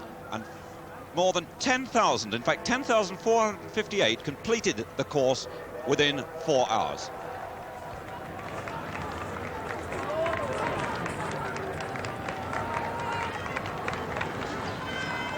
Well, the stragglers now just picking up the rear. Those that did it the hard way, those stretcher bearers that we saw last out through the gates, well, they're bringing up the rear now. This is where the injured, the wheelchair brigade still with them. Few of the heavies out there too. Oh, a 5.45 Frank Dooley, 76 years of age, from Sheffield United Walking Club, the man from Chesterfield, and going magnificently. Look at that, 4 hours 35:22. Man in trouble, John Leonard, Tyler, from Epping, and receiving some instruction as well.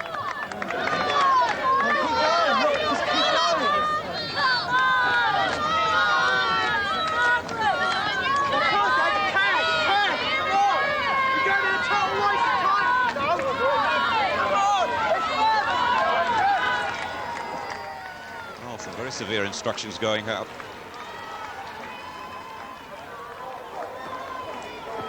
These are the athletes who finished, and the Gurkhas going home with a job well done.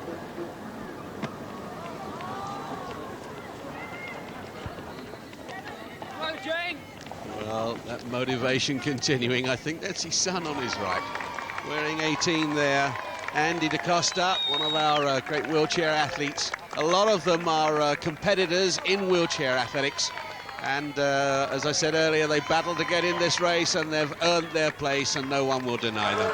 Graham Young, Haringey man. Well done, Graham. Nobody battled harder than he to get those wheelchair athletes in the race.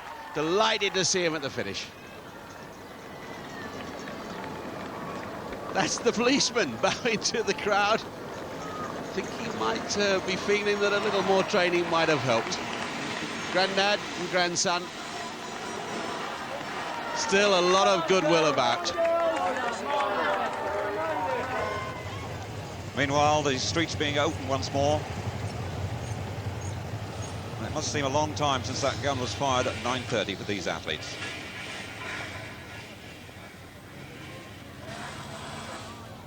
By the way, John Conti has finished in 3 hours, 24 minutes. Fine run, the ex-World Light Heavyweight champion. But here now, well, let's hear from Kenny Lynch. Kenny, anybody would think that you'd run 26 miles. Oh, Desmond, it's still the greatest thrill in the world, that start and that finish, but I will never, ever, ever do it again. If anybody catches me doing it, kick me. There is no way. I'm definitely got too old for it and the legs can't take it anymore. I think you said that last year, though. I did, actually. I was 50 minutes slower this year than I was last year, but I've had no time to train because I've been working and that. But it's a great thrill to be here and to participate, but I tell you, no more. I'm going to do a couple of half marathons, something like that. I went through 13 miles like a 2-year-old, but this is too long. See you next year, Ken. OK. The spirit of the marathon. And here it's shown again. And I think he's going to make it 5 hours, 16 minutes, 40,000 steps he's made, all of them agony. Tremendous, and the crowd have stayed behind, and this organisation and the helpers there, really quite magnificent. The Bandage Brigade, 7704. Robert Farrier from Handy Cross, Hambledon, a farmer. Oh, the relief as they see that finish line. I think that's John Tyler just gone through. George Kay. Wonder if they met on the race. Well, perhaps they knew one another before they set out.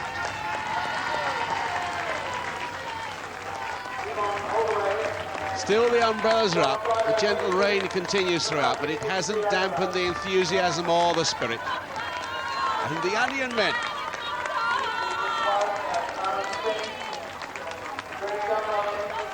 Not far to go now.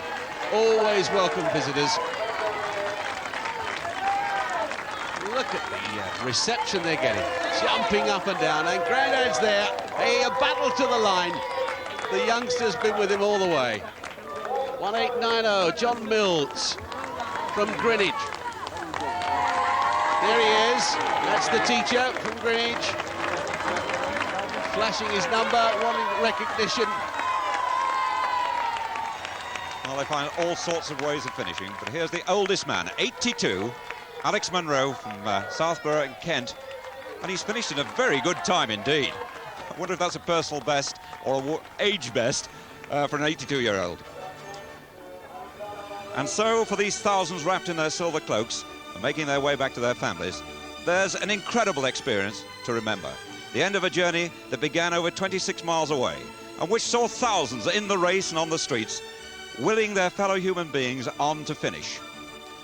And for many, bringing a new meaning to that famous Olympic phrase. The most important thing in life is not just the triumph, but the struggle itself.